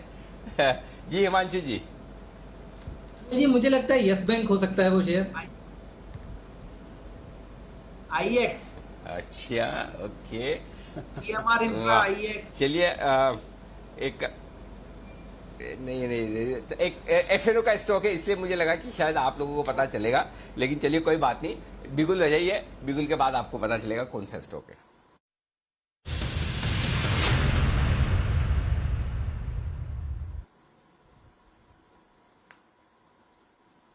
तो स्टॉक जिसमें खरीदारी करने की राय, जो काम दिल्ली वालों का है, कुणाल जी राकेश जी का, वो मैं कर रहा हूं, और वो है डीएलएफ 308 में। मुझे लगा रिजल्ट से आप अनुमान लगा लेंगे, जब हम बेल के नतीजों की बात कर रहे थे कि बेल के कल रिजल्ट्स आने वाले, तो रिजल्ट्स कल डीएलएफ के भी आने वाले हैं, और डीएलएफ भी नतीजों के पहले बेहतरीन मजबूती के साथ ये स्टॉक एक्शन में आता हुआ दिख रहा है, यहां से बढ़िया तेजी के लिए तैयार होता हुआ दिख रहा है। मुझे लगता है कि रिजल्ट के पहले की जो बढ़िया तेजी आप सेल में देख रहे हैं, भेल में देख रहे हैं, वो डीएलएफ में भी दिखेगी। और बाकी सारे के सारे स्टॉक्स जो डीएलएफ में जो रियल एस्टेट वाले हैं, वो अच्छे एक्शन में आते हुए दिख रहे हैं। तो ये है आपके लिए स्टॉक 2000 के लिहाज से। 312 दिन के लिए छोटा टारगेट, आज के लिए 318 कल तक के लिए टारगेट, और 330 पोजिशनल टारगेट लेकर चलें। 312, 318, 330। और दूसरा काम आप ये कर सकते हैं, चूंकि कल रिजल्ट्स हैं, तो रिजल्ट्स के लिहाज से 310 रुपए वाला कॉल ऑप्शन भी खरीद सकते हैं, जो आपको 12 रुपए के आसपास मिल रहा होगा। 6 रुपए का स्टॉप लॉस लगाइए, और 22 रुपए, 26 रुपए और 32 रुपए, ये 3 टारगेट के लिए डीएलएफ का आप 310 रुपए का at the money call option भी खरीद सकते हैं। और अगर फ्यूचर्स खरीद रहे हैं तो 300 रुपए का स्टॉप लॉस लगाकर खरीदारी करें। तो ये है आपके लिए स्टॉक। मुझे लगा कि कुणाल जी राकेश जी कहीं न कहीं पकड़ लेंगे, शायद उन्हें चार्ट्स वार्ट्स पर नजर आ जाएगा। तो बंसल जी चलिए कोई बात नहीं, अब नहीं पकड़े, तब नहीं पकड़े, अब बताइए क्या ठीक है ये कॉल?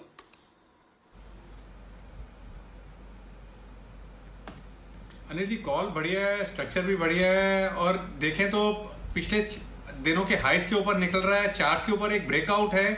अब इस ब्रेकआउट के जो टारगेट्स हैं अनिल जी, वो थोड़े से ऊपर के हैं, मतलब कि शॉर्ट टर्म टारगेट 321, 322 के हैं अनिल जी। और ये जो स्टॉक है अनिल जी, गैस तब किया रहा था, अगर आपने ये क्लू पहले दिया होता कि एफएनओ का है, आपने बोला कोई गैस करेगा, तो अनिल जी आजकल तो आपका ही नाम ऐसे छोटे छोटे स्टॉक्स भी लाते हैं जो भागते हैं, जिनके नाम भी नहीं सुने होते हैं। तो इसलिए तो अनिल जी मैंने तो अटेम्प्ट भी नहीं करा था, अटेम्प्ट में तब करता अगर ये क्लू आपने पहले दिया होता। तो मैंने तो आपको बोला अगर आपको कोई क्लू चाहिए तो मांगिए, पूछिए, आप लोगों ने किसी ने पूछा ही नहीं। अच्छा, बाय द वे, आप सब लोगों में से सबसे ज्यादा मतलब फास्ट निकले, स्मार्ट निकले, वो है सेठी साहब। सेठी साहब ने लिख के भेज दिया डीएलएफ। सोचिए, अब सेठी साहब ने कैसे सोचा वो भगवान जाने, सेठी साहब ही जाने, अगली बार आएंगे तो पूछेंगे।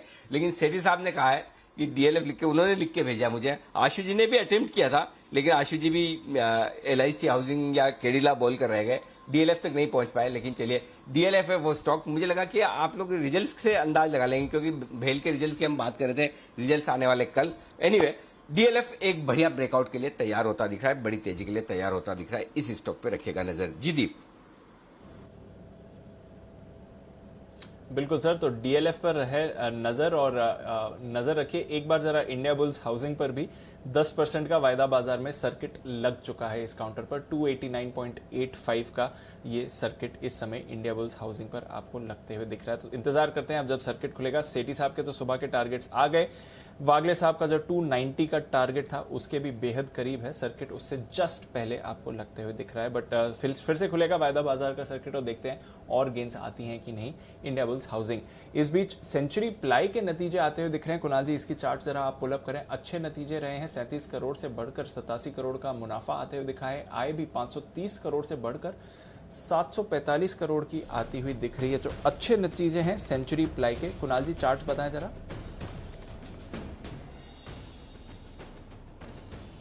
देखिए चार्ट भी बहुत ज़बरदस्त है दीपांशु। हालांकि देखिए ये कोई ट्रेडिंग के लिए शेयर नहीं है, क्योंकि इसमें उतना वॉल्यूम नहीं रहता है आमतौर पर, लेकिन स्ट्रक्चर बहुत ज़बरदस्त है। स्टॉक लगातार आउट परफॉर्म कर रहा है। पूरा स्पेस मुझे बहुत स्ट्रांग लगता है। इसमें जितने भी प्लेयर्स हैं सारे बाजार को आउट परफॉर्म कर रहे हैं। सेंचुरी प्लाई होल्ड करने की राय है, और यहाँ पर जिनके पास भी निवेश है बिल्कुल बने रहें। 405 रुपये का एक स्टॉप लॉस रख लें, और ऊपर मुझे लगता है 460-65 के लेवल्स आएंगे, तो इसको बिल्कुल होल्ड करने की राय। 465 के लेवल्स आ सकते हैं। नतीजे भी अच्छे रहे हैं सेंचुरी प्लाई की तरफ से और स्टॉक भी रिएक्ट कर रहा है। देखिए अब अपने नतीजों पर रिएक्ट करते हुए दिख रहा है। मुनाफे में आपने अच्छी बढ़त देखी है ऑन एन ओवरऑल बेसिस। आइए कुछ और स्टॉक्स हैं जहां पर आपको एक्शन बनते हुए दिख रहा है, वहां पर डालते हैं नजर। ऑटो स्टॉक्स, यहां पर कुछ खबरें आ रही हैं और जो प्रोडक्शन डेटा है उससे क्या समझना चाहिए ऑटो काउंटर्स के लिए, इस पर एक बार रिसर्च करके लाए हैं कुशल बताइए क्या चल रहा है ऑटो काउंटर्स में।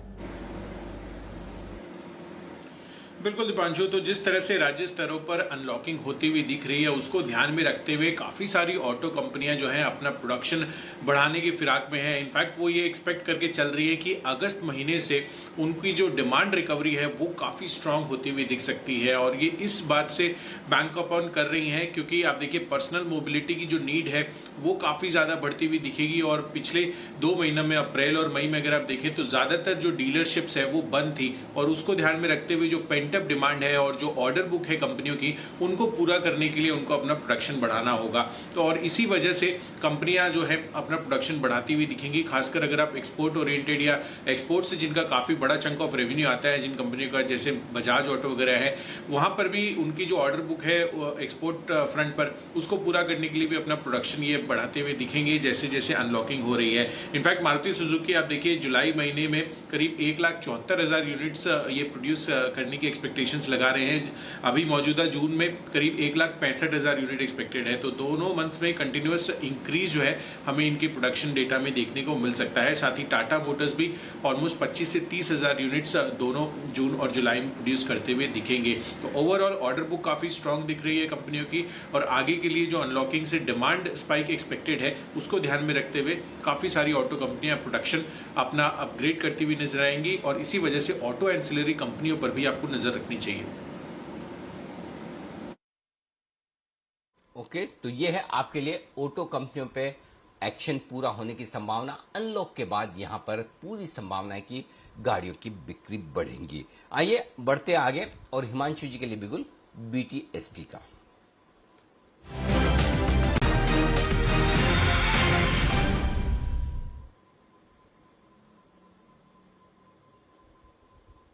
बताएं सर। जी अनिल जी ये स्टॉक हालांकि आपने BTST का जिक्र किया लेकिन ना केवल BTST बल्कि इसको एज अ स्पेशल पिक मैं यहाँ पर भी रिकमेंड करना चाहूंगा अनिल जी। हम सभी देख रहे हैं Anil ji real estate counters में जबरदस्त तेजी आते हुए नजर आई है और रियलिटी स्टॉक्स में पूरे सेक्टर स्टॉक्स में अगर एक कोई स्टॉक है जो कि मुझे टेक्निकली सबसे ज्यादा पसंद है वो है ओबेरॉय रियलिटी का अनिल जी। लास्ट वीक यहाँ पर एक बहुत ही जबरदस्त वीकली चार्ट्स पर एक मेगा ब्रेकआउट आते हुए नजर आया। उसी दिन स्टॉक 10% ऊपर बंद हुआ। उसके बाद एक मामूली प्रॉफिट बुकिंग, एक कंसोलिडेशन के चलते स्टॉक वापस सपोर्ट जोन की तरफ आया और वापस से मुझे लगता है अनिल जी यहाँ पर मोमेंटम पिकअप होने की तैयारी है। ऑलरेडी स्टॉक थोड़ा सा यहाँ हरकत में आज आया है लेकिन मुझे लगता है कि यहाँ पर बहुत बड़ी मूव आनी बाकी है। तो ओबेरॉय रियलिटी को अनिल जी मिस नहीं करना है। करंट लेवल 660-61 रुपए के आसपास चल रहा है। खरीदारी करके चलें। 640-638 रुपए के नीचे का स्टॉप लॉस लगाएं। 690 और 720 रुपए तक के टारगेट्स मुझे लगता है कल तक के लिए यहाँ पर लेके चला जा सकता है। लेकिन पोजिशनल तौर पे अनिल जी 850-950 रुपए तक के टारगेट्स के लिए ओबेरॉय रियलिटी में जरूर खरीदारी करके चलें। बहुत ही खूबसूरत यहाँ पर ब्रेकआउट है अनिल जी और इसको मिस नहीं करना चाहिए। मिस नहीं करें ओबेरॉय रियल्टी को। रियल एस्टेट स्टॉक्स में जबरदस्त तेजी बनती हुई दिख रही है और साथ ही हाउसिंग फाइनेंस कंपनीज में भी बड़ा एक्शन बनते हुए दिख रहा है। तो नजर रखिए इस स्पेस पर, कुछ ना कुछ तो यहां पर चल रहा है। बड़े टारगेट्स के लिए ओबेरॉय रियल्टी पर करें आप खरीदारी। देखते हैं सुमित जी क्या रेकमेंड कर रहे हैं बिगुल सुमित के सुपरहिट।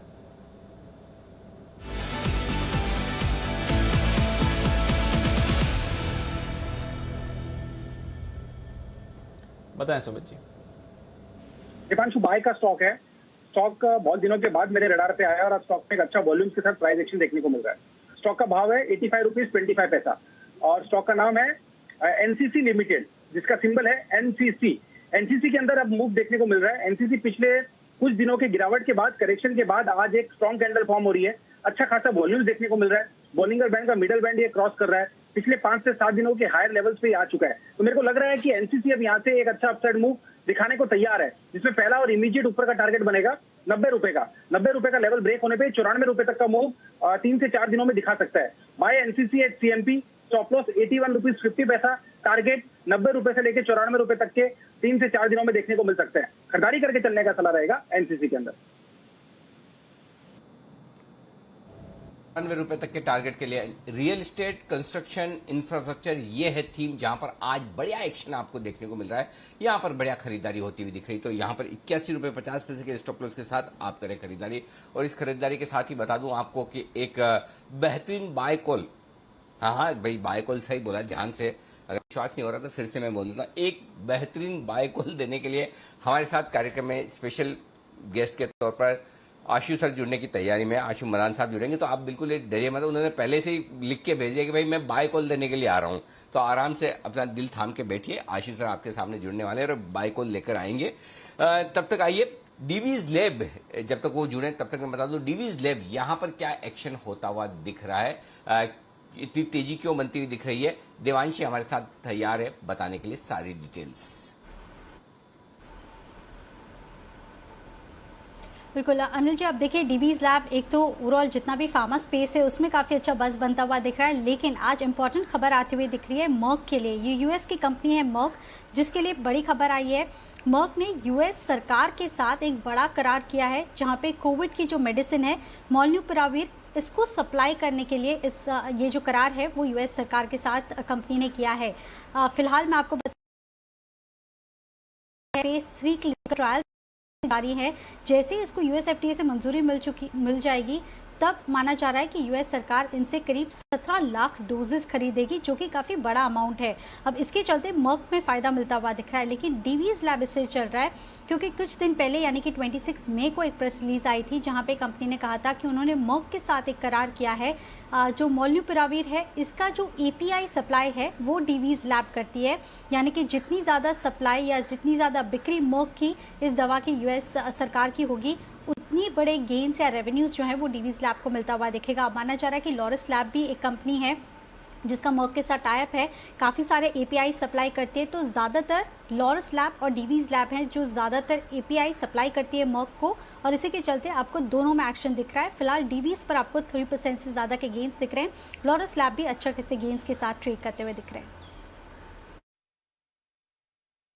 ओके, तो ये है आपके लिए डीवीज लैब के लिए बड़ी फायदे की खबर। और आपको याद होगा दीप, पिछले तिमाही नतीजों के वक्त या 2 क्वार्टर के पहले, मुझे अच्छे से याद नहीं, लेकिन हमने रिजल्ट के वक्त कहा था 4200 और 4500, ये 2 टारगेट आप डीवीज के लेकर चलिए। 4200 का रिजल्ट के दिन ही आ गया था, 4500 के आसपास के टारगेट भी डीवीज के लिए आपके लिए आ चुके हैं। आज 4425 का हाई आज भी आपका दिख रहा है, तो सारे के सारे आपके लिए टारगेट आते हुए नजर आ रहे हैं।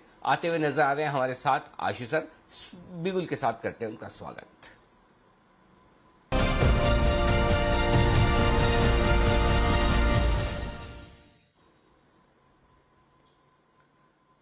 आशु सर, अब आप तो समझ ही होंगे कि आपका इतना गर्मजोशी से भावभीना जो स्वागत हुआ है वो सिर्फ और सिर्फ इसी वजह से हुआ है कि आपने पहले से कह दिया कि एक बाय कॉल दे रहा हूं, तो देखिए कितनी खुशी के साथ लोगों ने स्वागत किया है। इसमें एक टर्म्स एंड कंडीशन अप्लाई होता है ना, वो जब हम कुछ भी बताते हैं तो उसके अंदर, तो इस टर्म्स एंड कंडीशन अप्लाई में कहीं पुट बाय तो नहीं है ना? नहीं अनिल जी, बिल्कुल कॉल बाय है। और मैंने तो जैसे आपने कुणाल जी और राकेश जी को भी हिंट दे दिया था, तो मैंने तो हिंट आपको भी दे दिया था अनिल जी। LIC हाउसिंग था और अभी भी है 522 रुपए का भाव था जब आपने DLF दिया अनिल जी, 528 हो गया है। बट अनिल जी 550 का टारगेट है मेरा पहला, और दूसरा 570 का है। इसने आज फिर एक अच्छा सा ब्रेकआउट दिया और पूरा कंसोलिडेशन मूव करके निकला है।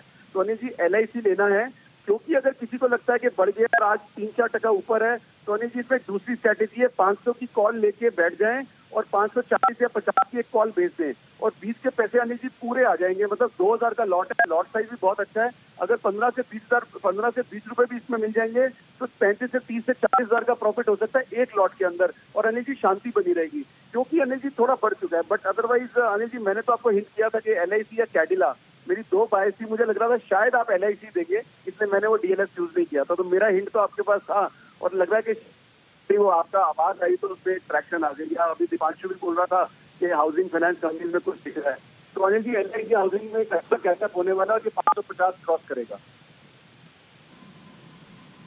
बिल्कुल, तो और बहुत ही स्ट्रॉन्ग मोमेंटम में स्टॉक है, और LIC हाउसिंग फाइनेंस में अनिल जी, जैसा आशीष सर ने कहा कि 550 570 के टारगेट के लिए होल्ड कर। जी अनिल जी मैं फिर बोलता हूँ कि इसका बेटर तरीका क्योंकि मोमेंटम बना है। अगर आप 500 की कॉल खोलें जो कि deep in the money call है, उसका भाव है 38 रुपए। आप अगर वो लेके और अनिल जी 540 की भी एक 17-18 की बेचते हैं तो आपकी कॉस्ट आती है 20 रुपए। 20 रुपए का मतलब अनिल जी 520 रुपए का LIC आपका प्लस हो गया। और 520 में अगर अनिल जी 550 आता है तो आपको 20 रुपए लगा के 20 रुपए का प्रॉफिट होगा, विच इज 40,000 पर लॉट। तो अनिल जी ये बहुत सेफ तरीका है LIC में रहने का अगले 10 दिन शांति से। भैया बहुत बढ़िया है, इससे बढ़िया क्या बात हो सकती है। 520 का कॉल लीजिए, 540 का बेचिए और 20,000 रुपए लगाकर 20,000 100% मुनाफा हो सकता है। अगर 540-50 की तरफ बढ़ जाए LIC, जो कि संभावना पूरी दिख रही है, तो ये एक बेहतरीन कॉल आपके लिए आता हुआ आशु सर की तरफ से खरीदारी करने के लिहाज से। बहुत बहुत शुक्रिया आशु सर। इस तरह से लाइफ लाइन यूज करते रहा करें। लाइफ लाइन यूज करने में क्या होता है सर, हमारे लिए अच्छा रहता है। आप उसमें बाय कॉल ज्यादा देते हो, शॉर्ट कॉल कम देते हो। वैसे भी आजकल तो कहाँ शॉर्ट कॉल देते हैं आशु सर, बाय कॉल ही ज्यादा आते हैं। तो LIC हाउसिंग फाइनेंस यहाँ पर खरीदारी करने की राय। आइए बढ़ते आगे और वागले साहब तैयार है अपने बेहतरीन कॉल के साथ, उनके लिए बिल्कुल।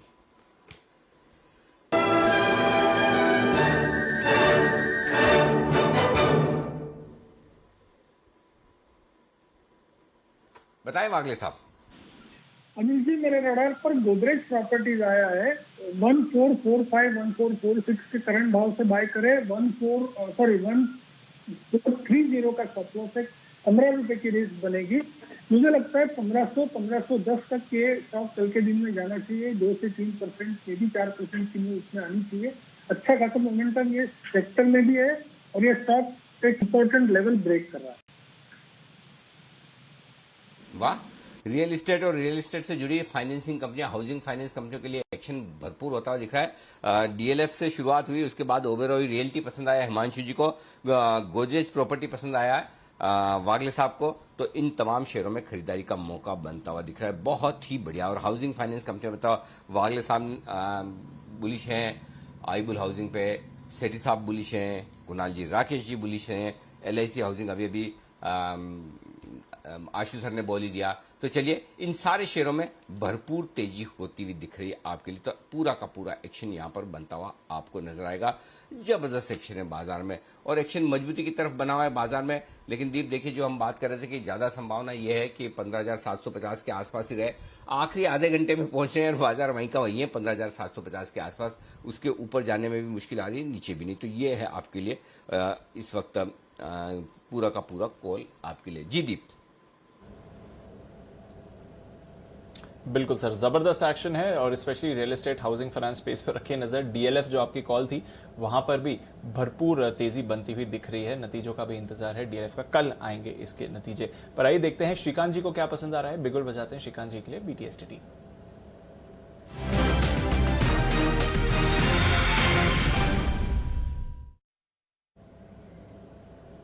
बताएं श्रीकांत जी।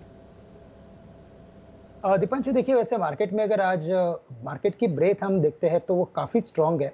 और जब कल मार्केट गिरा था तो जो ब्रेथ खराब हुई थी उसका एक कंप्लीट रिवर्स पिक्चर बना हुआ है। तो ये क्लियरली एक इंडिकेशन आता है कि जो कल के दिन में हमने जो एक सेल ऑफ देखा था वो एक शेकआउट था और उसमें जो वीक हैंड्स थे वो सब निकल गए और अभी वापस जो भी स्ट्रांग प्लेयर्स है वो अपनी अपनी पोजिशन बना के खड़े हैं। और जैसे फॉर्मेशन बना है, काफी बेहतरीन कैंडलस्टिक फॉर्मेशन ये बन रहा है और मार्केट अभी ऑलमोस्ट 3 बज चुके हैं। तो मुझे लगता है कि यहाँ से अगर आप अगले वीक का 17,900 का जो कॉल ऑप्शन है 45 से 50 रुपए के करीब मिल रहा है, अगर हम उसे बाय कर लेते हैं और वहां पे अगर हम लोग स्टॉप लॉस रखते हैं एट लेट्स से 5 रुपीज के आसपास का, यानी एक तकरीबन 40-45 रुपए का हमें स्टॉप लॉस रखना पड़ेगा। लेकिन मुझे लगता है कि हम अगले सीरीज में 16,000-16,100 के लेवल्स देख सकते हैं। तो करंट लेवल से 15,900 की कॉल ऑप्शंस लेने की, खरीदारी करने की राय रहेगी। 900 की कॉल ऑप्शन अगले हफ्ते की एक्सपायरी है। श्रीकांत जी एक बार लेवल्स फिर से बताएंगे सर। बिल्कुल, अगले हफ्ते की लेने की है, जो 17 जून की जो है एक्सपायरी, वहां पे हमें बाय करना है। और वो जो कॉल ऑप्शन है वो 15,900 के कॉल ऑप्शन है। अभी ये चल रहा है 45 के करीब है, 45 से 47 के करीब अभी ट्रेड कर रहे हैं।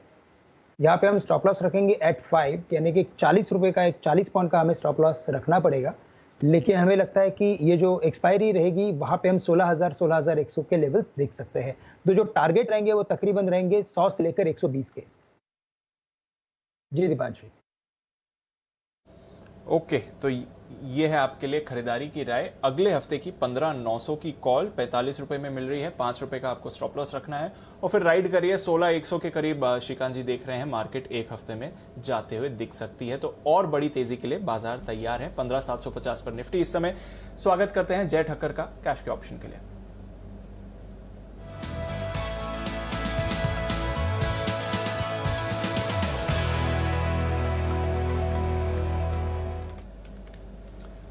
गुड आफ्टरनून जय, बताएं।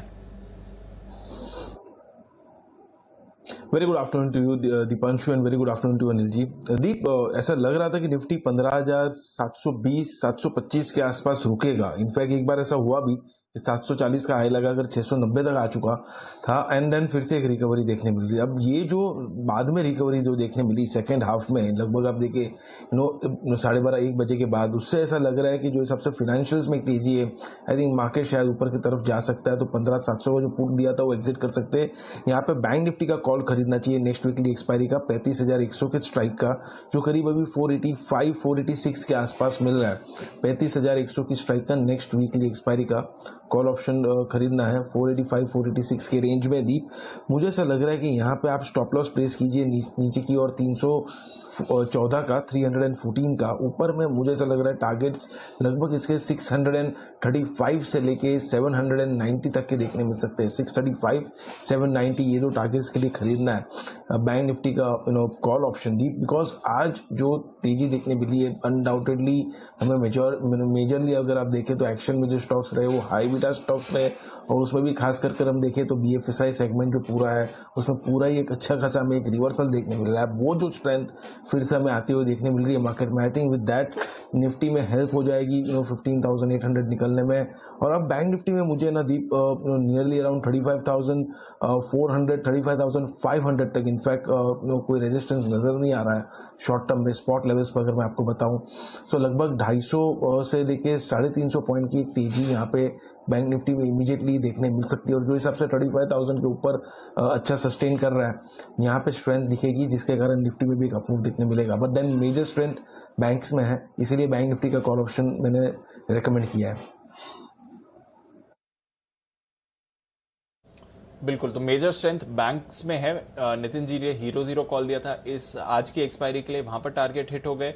उसके बाद अनिल जी कह रहे थे बैंक्स पर अच्छा मोमेंटम है, शॉर्ट कवरिंग और तेजी दिखाएगी। अब बैंक निफ्टी पर कॉल ऑप्शन की खरीदारी आ रही है जय की तरफ से अगले हफ्ते की एक्सपायरी की, और निफ्टी पर भी अभी श्रीकांत जी ने खरीदारी की राय दी है कॉल ऑप्शन के जरिए। तो बाजार नेट यहां से और बड़ी तेजी के लिए तैयार हो रहा है, ये क्लियर आपके लिए मोमेंटम है। और NBFCs फाइनेंशियल्स ये एक स्पेस है जहां पर आपको अच्छी तेजी बनती हुई दिख रही है। इंडिया बुल्स हाउसिंग सर्किट खुलने के बाद थोड़ा कूल ऑफ हुआ है, अभी भी 8.5% ऊपर है। बजाज फाइनेंस 7% ऊपर है। L&T फाइनेंस में अच्छी तेजी आपको आती हुई दिख रही है। बजाज फिनसर्व खरीदारी दिखा रहा है। और एक बार पीरामल एंटरप्राइजेस पर भी नजर रखिए, इस हफ्ते जबरदस्त एक्शन में रहा है ये काउंटर और अभी भी अपनी गेन्स एक्सटेंड करते हुए दिख रहा है। 3.5% की तेजी आपको पीरामल एंटरप्राइजेस में भी आती हुई दिख रही है। तो बाजार जबरदस्त तेजी के माहौल में इस समय। आइए जान लेते हैं बैन से बेनिफिट कौन से स्टॉक्स हैं जो वायदा कारोबार की बैन लिस्ट में बाहर या फिर अंदर आ सकते हैं, देवांशी के साथ।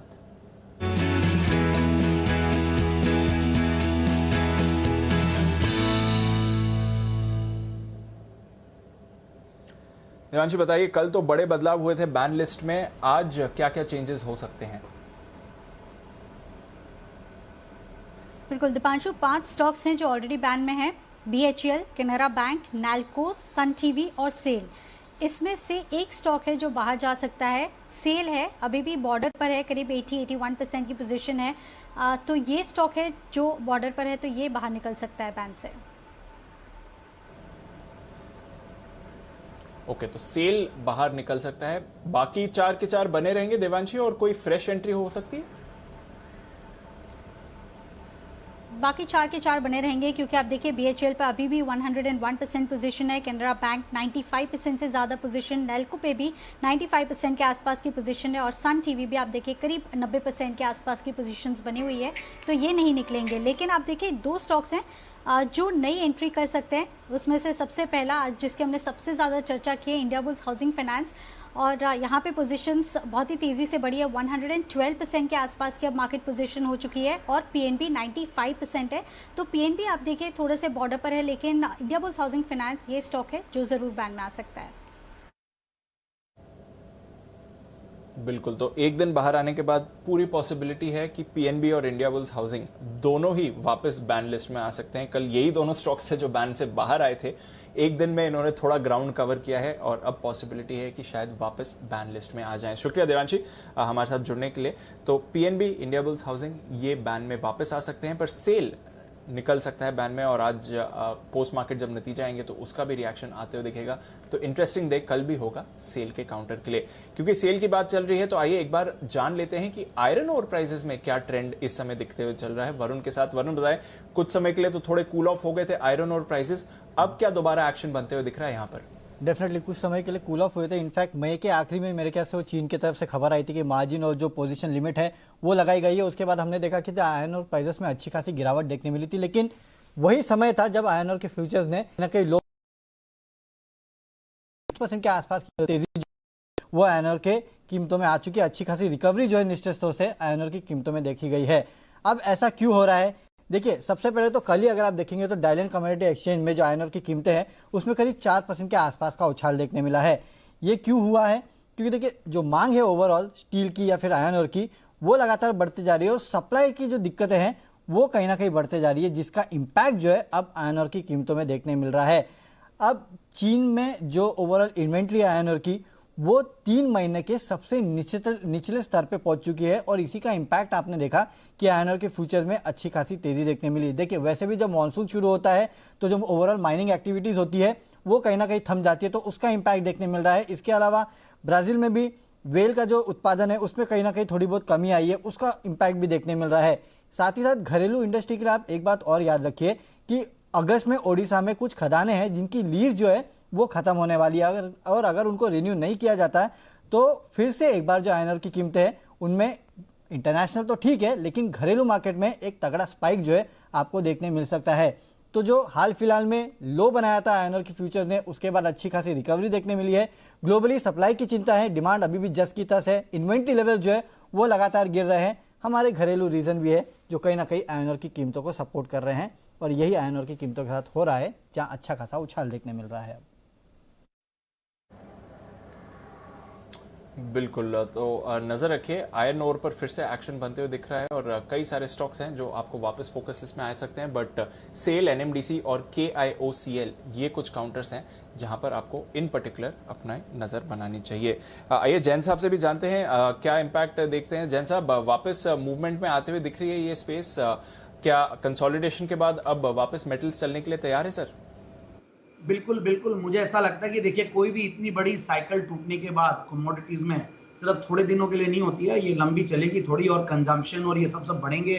जिस तरीके से लिक्विडिटी इंजेक्ट हुई है, स्टिमुलस पैकेजेस आए हैं कंट्रीज के, तो सबसे पहले ये इन्हीं टाइप के एसेट क्लासेस में आते हैं। तो I am very bullish. NMDC तो बढ़िया ही है। KIOCL एक बहुत ही इंटरेस्टिंग स्टॉक है जहाँ पे 98% गवर्नमेंट की शेयरिंग है और ये भी एक बहुत बढ़िया कंपनी है। संदूर मैंगनीज मैंने पहले बताया था, मॉइल एक बहुत बढ़िया स्टॉक है। सो इन सब पे, और आज जो मैंने एक वो फेरोएलॉइज की एक कंपनी दी है Sharda energy and minerals, so इन टाइप की कंपनियां बहुत अच्छा करेंगी एंड मेरे हिसाब से बहुत स्टीम बाकी है अभी भी और इन सब की बैलेंस शीट की क्वालिटी बहुत बढ़िया हो जाएगी। सो ओवरऑल बिल्कुल फोकस्ड रहें। आपने बहुत सही कहा कि जो ये न्यूज़ है बहुत पॉजिटिव है और एक बार वापस से कंसोलिडेट होकर ऊपर चलने के लिए तैयार है। बिल्कुल, तो कंसोलिडेशन के बाद ऊपर चलने के लिए स्पेस तैयार है, साथ ही सेल, इसके नतीजे भी आएंगे और पॉसिबिलिटी है कि वायदा कारोबार की बैन लिस्ट से ये बाहर भी आ सकता है। तो कल एक बड़ा दिन हो सकता है सेल के लिए। देखते हैं इवेंचुअली नतीजे किस तरह के रहेंगे।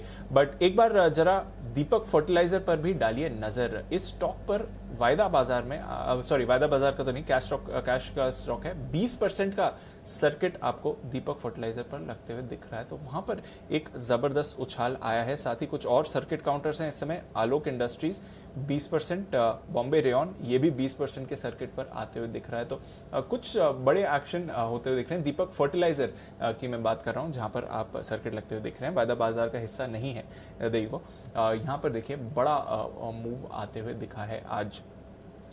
कुछ और काउंटर्स जहां पर अच्छी तेजी बन रही है, क्वेस्ट कॉप, जरा इस पर भी रखिए नजर। एक बड़ा स्पाइक इस पर भी आपको आते हुए दिखा है। आज सुबह हिमांग जानी साहब इसके बारे में बात कर रहे थे। 800 के लेवल्स पर उन्होंने क्वेस्ट कॉप की बात करी थी, कहा था कि आगे जाकर अच्छी एक्टिविटी होती है। नियर टर्म के 820 के उन्होंने टारगेट दिए थे, पर उन्होंने कहा था ये रिवाइज करेंगे।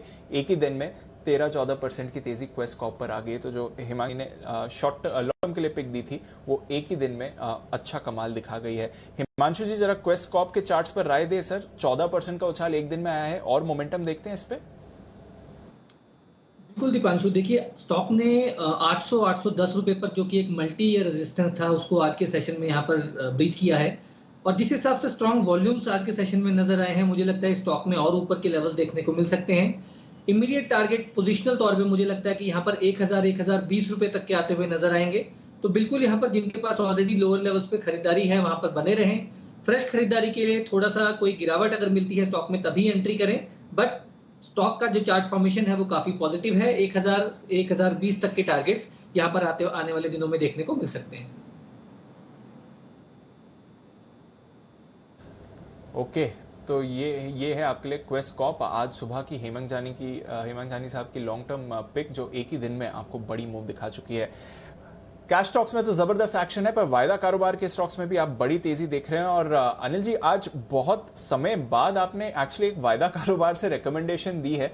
यूजुअली अप्रैल में और अब तक का ट्रेंड रहा है कि आप कैश स्टॉक्स रेकमेंड कर रहे हैं, वहां पर तो भरपूर एक्शन रहा है।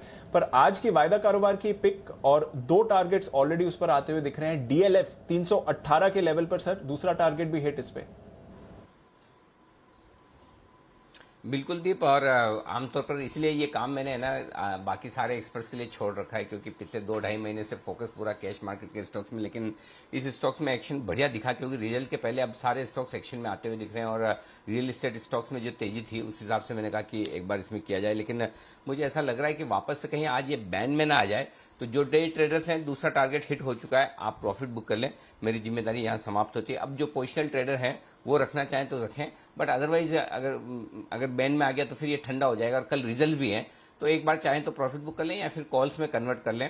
हालांकि सुबह सुबह प्रॉफिट नहीं आने वाला, सुबह सुबह आपका रिजल्ट नहीं आने वाला तो सुबह भी प्रॉफिट बुक कर सकते हैं, तो जो भी ठीक लगे। बट एक बार 6% बढ़ने के बाद और चूंकि कल रिजल्ट हैं तो आप प्रॉफिट बुक कर लें, ये ठीक रहेगा, या फिर कॉल्स में कन्वर्ट कर लें ताकि आपको नुकसान ना हो मुनाफे के सौदे में। तो इसलिए बड़े दिनों बाद इसलिए दीप ये एक्शन एक अच्छा नजर आया तो मैंने कहा चलो दे दिया जाए। वापस से थोड़ा वो है ना जंग हटाकर थोड़ा एफएनओ की तरफ भी फोकस किया जाए क्योंकि 1-2 दिन से ऐसा लगा कि कैश मार्केट के स्टॉक्स में थोड़ा एक्शन कम हो रहा है, तो वापस एफएनओ की तरफ चल पड़ेंगे। हमारा क्या है, हमारा तो जहां एक्शन है वहां पर हमें सिंपल। बिल्कुल सर, तो एफएनओ या कैश कॉल्स भरपूर हैं और जबरदस्त स्ट्राइक रेशियो है। डीएलएफ 2 टारगेट्स हिट, मुनाफा चाहें तो बुक कर लें या फिर डेफिनेटली अपना स्टॉप लॉस आप ट्रेल करें। पर साथ ही सर बाजार पर भी आज जबरदस्त एक्शन दिखा है, जो आप सुबह कह रहे थे अच्छे संकेत आ रहे हैं। आइए जानते हैं अब फाइनल स्ट्रैटेजी क्या होनी चाहिए वीकली एक्सपायरी से पहले। मार्केट स्ट्रैटेजी जान लेते हैं अनिल जी की।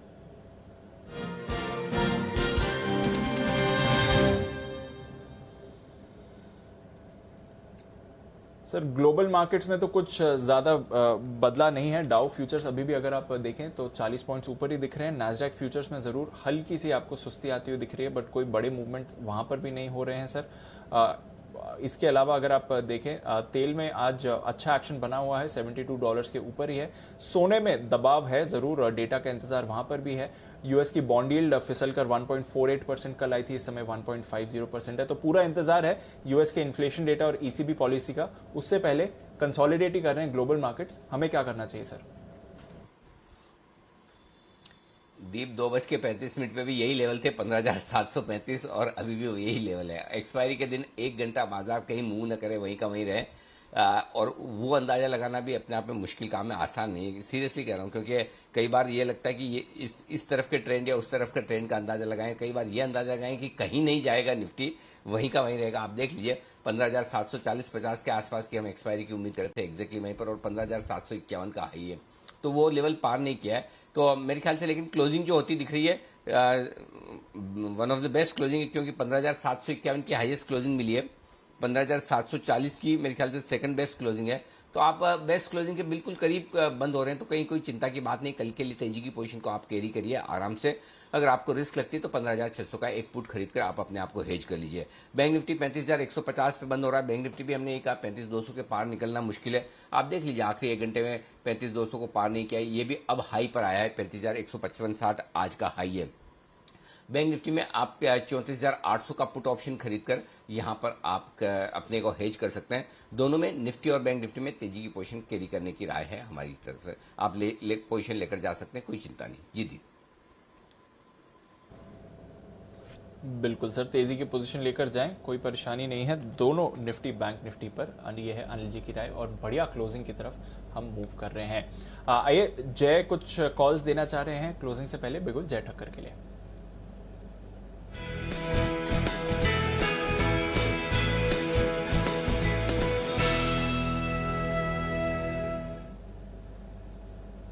बताएं जय। जी दीपांशु, अगर आप देखें तो आज के सेशन में बीएफएसआई में तो हमें एक अच्छा मूव देखने मिला है। थोड़ी बहुत हमें रिकवरी मेटल स्टॉक्स में भी देखने मिली है। तो यहाँ पे 410 के स्ट्राइक का कॉल ऑप्शन खरीदना है जिंदाल स्टील का, जो करीब 16.5 पे मिल रहा है, इसको खरीदना है। यहाँ पे स्टॉप लॉस डीप रहेगा अपना 13 का स्टॉप लॉस रहेगा। ऊपर में जो टारगेट, फर्स्ट टारगेट इसके बनेंगे net would be 19, second target बनेंगे 22। थोड़ा अग्रेसिव टारगेट्स अगर आप देखेंगे, सेकंड टारगेट है 22 के, सो 19 एंड 22 के टारगेट्स के लिए इसको खरीदा है। जिंदाल स्टील का 410 के स्ट्राइक का कॉल ऑप्शन, बहुत ही अच्छा सिमेट्रिकल ट्रायंगल पैटर्न फॉर्म हुआ है। मुझे ऐसा लग रहा है कि जो हिसाब से ये स्टॉक का अगर ब्रेकआउट आता है दीप, देन ऑन दी अपसाइड लगभग 420-25 तक के लेवल्स भी हमें देखने मिल सकते हैं बहुत जल्द। ओके, तो यह है आपके लिए जेएसपीएल पर 410 की कॉल पर खरीदारी की राय जय की तरफ से। नजर रखते हैं ये किस तरह का मूवमेंट आपको दिखाती है। मेटल्स में एक बार फिर से जान लौटती हुई दिख रही है। आयरन और प्राइसेस पर भी अच्छा मूवमेंट आ रहा है, जैसा कि वरुण हमें बता रहे थे। तो नजर रखिए इस स्पेस पर, कल के लिए बढ़िया एक्शन हो सकता है। नजर रखनी है बजाज फाइनेंस पर, बड़ी तेजी के साथ ये क्लोज हो रहा है। कुणाल जी, खरीदारी की राय दी थी 6050 के लेवल्स पर। ऑफकोर्स 6200 का टारगेट रखना है, पर जो अच्छी गेंस आई है लगभग 6120 के करीब है। मुनाफा बुक किया जाए अगर कोई डे ट्रेड देख रहा था, या फिर कैरी फॉरवर्ड करेंगे पोजीशन को? देखिए, बिल्कुल भी मुनाफा बुक करने की राय नहीं है दीपांशु। मुझे लगता है कि बिल्कुल होल्ड करके जाना चाहिए। देखिए, स्टॉक में जिस तरह का आज क्लोज आ रहा है, काफी बड़ी रेजिस्टेंस के ऊपर बंद हो रहा है, और जैसे हमने जब शुरू में कहा था कि इसमें एक एग्जॉशन गैप बनता हुआ दिखा था, वो पूरा होता हुआ दिख रहा है। तो हर तरह से बिल्कुल होल्ड करने के लायक शेयर है। 6250 तक के लेवल्स आते हुए दिखेंगे। तो जिन्होंने आज खरीदा हुआ है, मुनाफा बुक ना करें, होल्ड करें। ओके, अगर आज खरीदा है तो मुनाफा बुक नहीं करना चाहिए, होल्ड करना चाहिए। ये है राय आपके लिए जहां तक बजाज फाइनेंस का सवाल है। अच्छी तेजी के साथ ये स्टॉक क्लोजिंग के लिए जा रहा है। हिमांशु जी, पीएनबी पर राय दें, क्योंकि अच्छी मूव आई है, क्योंकि आज बैन लिस्ट से बाहर आया था, बट वापस बैन में जा सकता है। अगर किसी ने पोजीशन ली हो पीएनबी में और बैन लिस्ट में आने की पॉसिबिलिटी है, क्या करना चाहिए उन्हें? अंशु, मुझे लगता है कि ओवरऑल स्ट्रक्चर जो है सेटअप पीएनबी का काफी पॉजिटिव है। हायर लेवल से थोड़ी सी यहाँ पर प्रॉफिट बुकिंग पिछले कुछ दिनों में आते हुए नजर आई, लेकिन वापस से सपोर्ट लेवल्स को टेस्ट करने के बाद यहाँ पर एक अपसाइड मोमेंटम बनता हुआ नजर आ सकता है। तो मुझे लगता है कि यहाँ पर बने रहा जा सकता है। इवन इफ ये स्टॉक अगर दोबारा F&O बैन में आता है, उसके बावजूद मुझे लगता है कि ये स्टॉक 45 रुपए तक के लेवल्स आने वाले दिनों में दिखाएगा। तो यहाँ पर होल्ड करने की सलाह रहेगी। ओके, होल्ड करने की सलाह है पीएनबी में, और अच्छा मोमेंटम दिखा सकता है। सेल पर श्रीकांत जी भी अपनी राय देना चाह रहे थे, बताएं श्रीकांत जी। जो देखिए, वैसे ये स्टॉक अगर आप देखें तो पिछले कई दिनों से, यानी कि तकरीबन 24 मई से अगर आप देखें तो एक कंसोलिडेशन में था, और उस कंसोलिडेशन के अपवर्ड बाउंड्री में ये जाके बंद हो रहा है। तो ये क्लियरली इंडिकेट करता है कि ये स्टॉक शायद जो अपने नंबर्स लेके आ रहा है वो काफी अच्छे रहेंगे। और जब ये स्टॉक गिरा था तब दीपांशु, इसने 144-145 के करीब एक प्राइस गैप भी छोड़ा था। तो मुझे लगता है कि ये फॉर्मेशन काफी अच्छा है, हम इसे लॉन्ग करके जा सकते हैं। लेकिन चूंकि ये F&O के बैन में, तो मुझे लगता है कि कैश में हम डिलीवरी लेके चल सकते हैं, और यहाँ पे हमें लगता है कि स्टॉक कम से कम 140-44 के लेवल्स दिखा सकता है। ओके, तो 140-44 के लेवल्स सेल दिखा सकता है। देखते हैं, डेज हाई पर क्लोज हो रहा है, नतीजा आने से पहले, ये इंटरेस्टिंग बात है, और शायद बैन लिस्ट से बाहर भी आ सकता है। चलते हैं क्लोजिंग की तरफ और सेकंड हाईएस्ट क्लोजिंग आपको शायद निफ्टी पर आती हुई दिख सकती है अगर करंट लेवल्स पर बाजार बंद हो तो। साथ ही 350 पॉइंट्स का उछाल है। 2 दिन की थोड़ी सुस्ती के बाद वीकली एक्सपायरी के दिन बाजार में लौटी है जान और ये मोमेंटम आया है फाइनेंशियल्स की तरफ से। एनबीएफसीज, हाउसिंग फाइनेंस, बैंक्स, यहां पर रहा है जबरदस्त momentum. Bajaj finance, Bajaj Finserv top gainers आपके निफ्टी पर आज। बजाज फाइनेंस तो 7.5% ऊपर रहा है। साथ ही आपने सपोर्ट देखा है एसबीआई की तरफ से, इंडसइंड बैंक में हुई है खरीदारी, एक्सिस, कोटक, आईसीआईसीआई से भी मिला है सहारा और एचडीएफसी भी थोड़ा पॉजिटिव क्लोज हो रहा है। इसके अलावा डिवीज लैब में अच्छी खरीदारी रही, 2.5% ऊपर। कई सारे ट्रिगर्स बन रहे हैं इस कंपनी के लिए। डॉक्टर रेड्डी से भी आपको सहारा मिलते हुए दिखा है। टाटा स्टील, जेएसडब्ल्यू स्टील, यहां पर मोमेंटम। हिंडाल्को पर अभी आपके लिए बाय कॉल आया था। एचयूएल, ये भी सुबह हमारे एक्सपर्ट्स की पिक थी और वहां पर रही खरीदारी।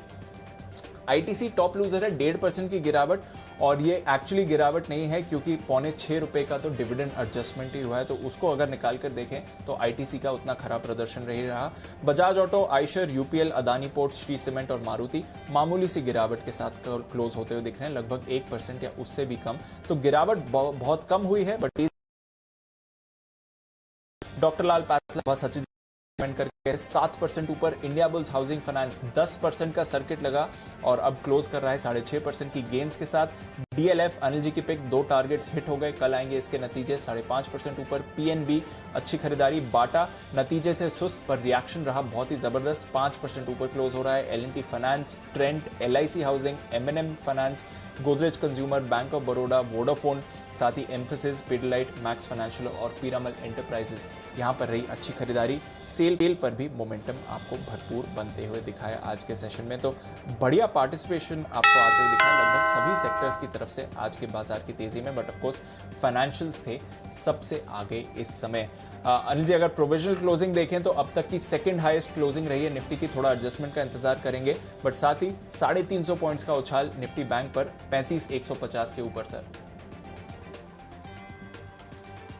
बिल्कुल, तो बहुत ही बेहतरीन ट्रेडिंग सेशन। आज कल के विपरीत जोश खरोश बरकरार और दिन भर लोग डरते रहे, सावधान रहे, इसीलिए बाजार दिन के हाई पॉइंट पर जाकर बंद हुए। सेकंड बेस्ट क्लोजिंग 15,751 की अब तक की सबसे हाईएस्ट क्लोजिंग, उसके ठीक नीचे हम बंद होते हुए दिखे हैं आज 15,745 पर। सेंसेक्स 400 अंकों की मजबूती के साथ बंद हुआ तो बैंक निफ्टी ने 350 अंकों का दमदार उछाल दिखाया। आज के ट्रेडिंग सेशन से किसी को कोई शिकायत नहीं क्योंकि धीमे धीमे स्क्रीन पर पूरी तरह से तेजी बनी और डे हाई पर बाजार पहुंचते हुए नजर आए हैं।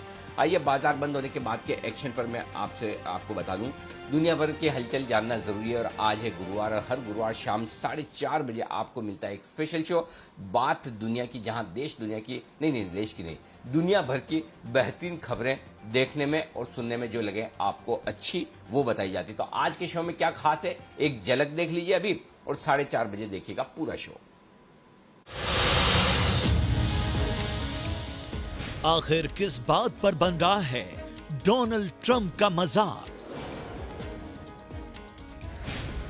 बदली दुनिया में बिना वैक्सीन पार्टनर पाना हुआ मुश्किल। वापसी को तैयार अल कायदा। मंगल की माटी खोलेगी ब्रह्मांड के राज। और मलाला यूसुफजई के किस विचार से मचा कोहराम? देखिए बात दुनिया की, गुरुवार शाम 4:26 पर सिर्फ जी बिजनेस पर। बंसल जी, कुणाल जी और हिमांशु जी, जरा तीनों, मेरे ख्याल हिमांशु जी भी दिल्ली के ही। हिमांशु जी आप भी दिल्ली के ही है ना? जी सर। तो आप तीनों दिल्ली से कितना प्यार करते हैं, जरा आप मुझे ये बताइए। क्योंकि देखिए, एक तो स्टॉक आपको देना चाहिए डीएलएफ, आपकी जगह मैंने दिया, आप लोगों का काम मैं कर रहा हूँ। दिल्ली होने वाले आप दिल्ली के हैं, उसके नाते आपको देना चाहिए। फिर भी मैंने आपके लिए काम किया, चलिए कोई बात नहीं। अब मुझे ये बताइए कि यहाँ से करीबन 20 साल बाद, समझो 2041, दिल्ली कैसी दिखेगी, इसका कोई अंदाजा है आपको? किसी को भी, आप तीनों में से किसी को भी अंदाजा हो तो बताइए जरा।